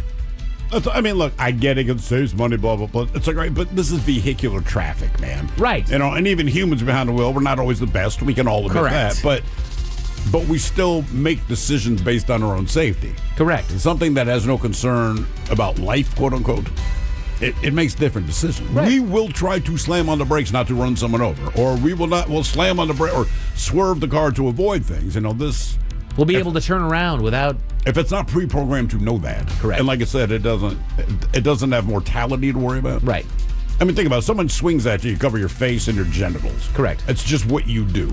Well, and these programs work really well when all goes according to plan, and they can correct to a Everything degree. works well when it goes according to plan. But once you pull it off the rails, as it were, once you take that Waymo out of its element, you've seen what happens when these things just have completely derailed. They freak out and they start going all over the place. And I'm not against them. It's just in certain situations, it's like, look, man, human ingenuity, it comes in handy. It does. You know, when you make a real quick decision about a situation, how many times have you slammed on your brakes and almost hit something? Oh, plenty. Right, that's what I mean. They don't. Well, even the one that drove through that live crime scene, right? Just human brain would say, I shouldn't make a left here. What if somebody fires a bullet? Right, again. But the Waymo can't do that. Right. One more Waymo story. We toasted this one earlier today. A Waymo became an impromptu maternity ward when a woman using it got a little ahead of herself. She was using the Waymo to take herself to the hospital after she had gone into labor, but this was one of those birthing stories in which the baby was just done waiting. After detecting out of the ordinary activity in the back, the Waymo alerted authorities and initiated a call to check on the rider. Turns out she was giving birth right back there in the back of the car. The car finished its voyage of taking her to the hospital, and the couple are recovering just fine. The Waymo was taken out of circulation to be cleaned, and they've released a statement of congratulations to the new family. Well, sure. Hey, thanks for the afterbirth in the back. We'll cover that. I think she got like a $70 fee.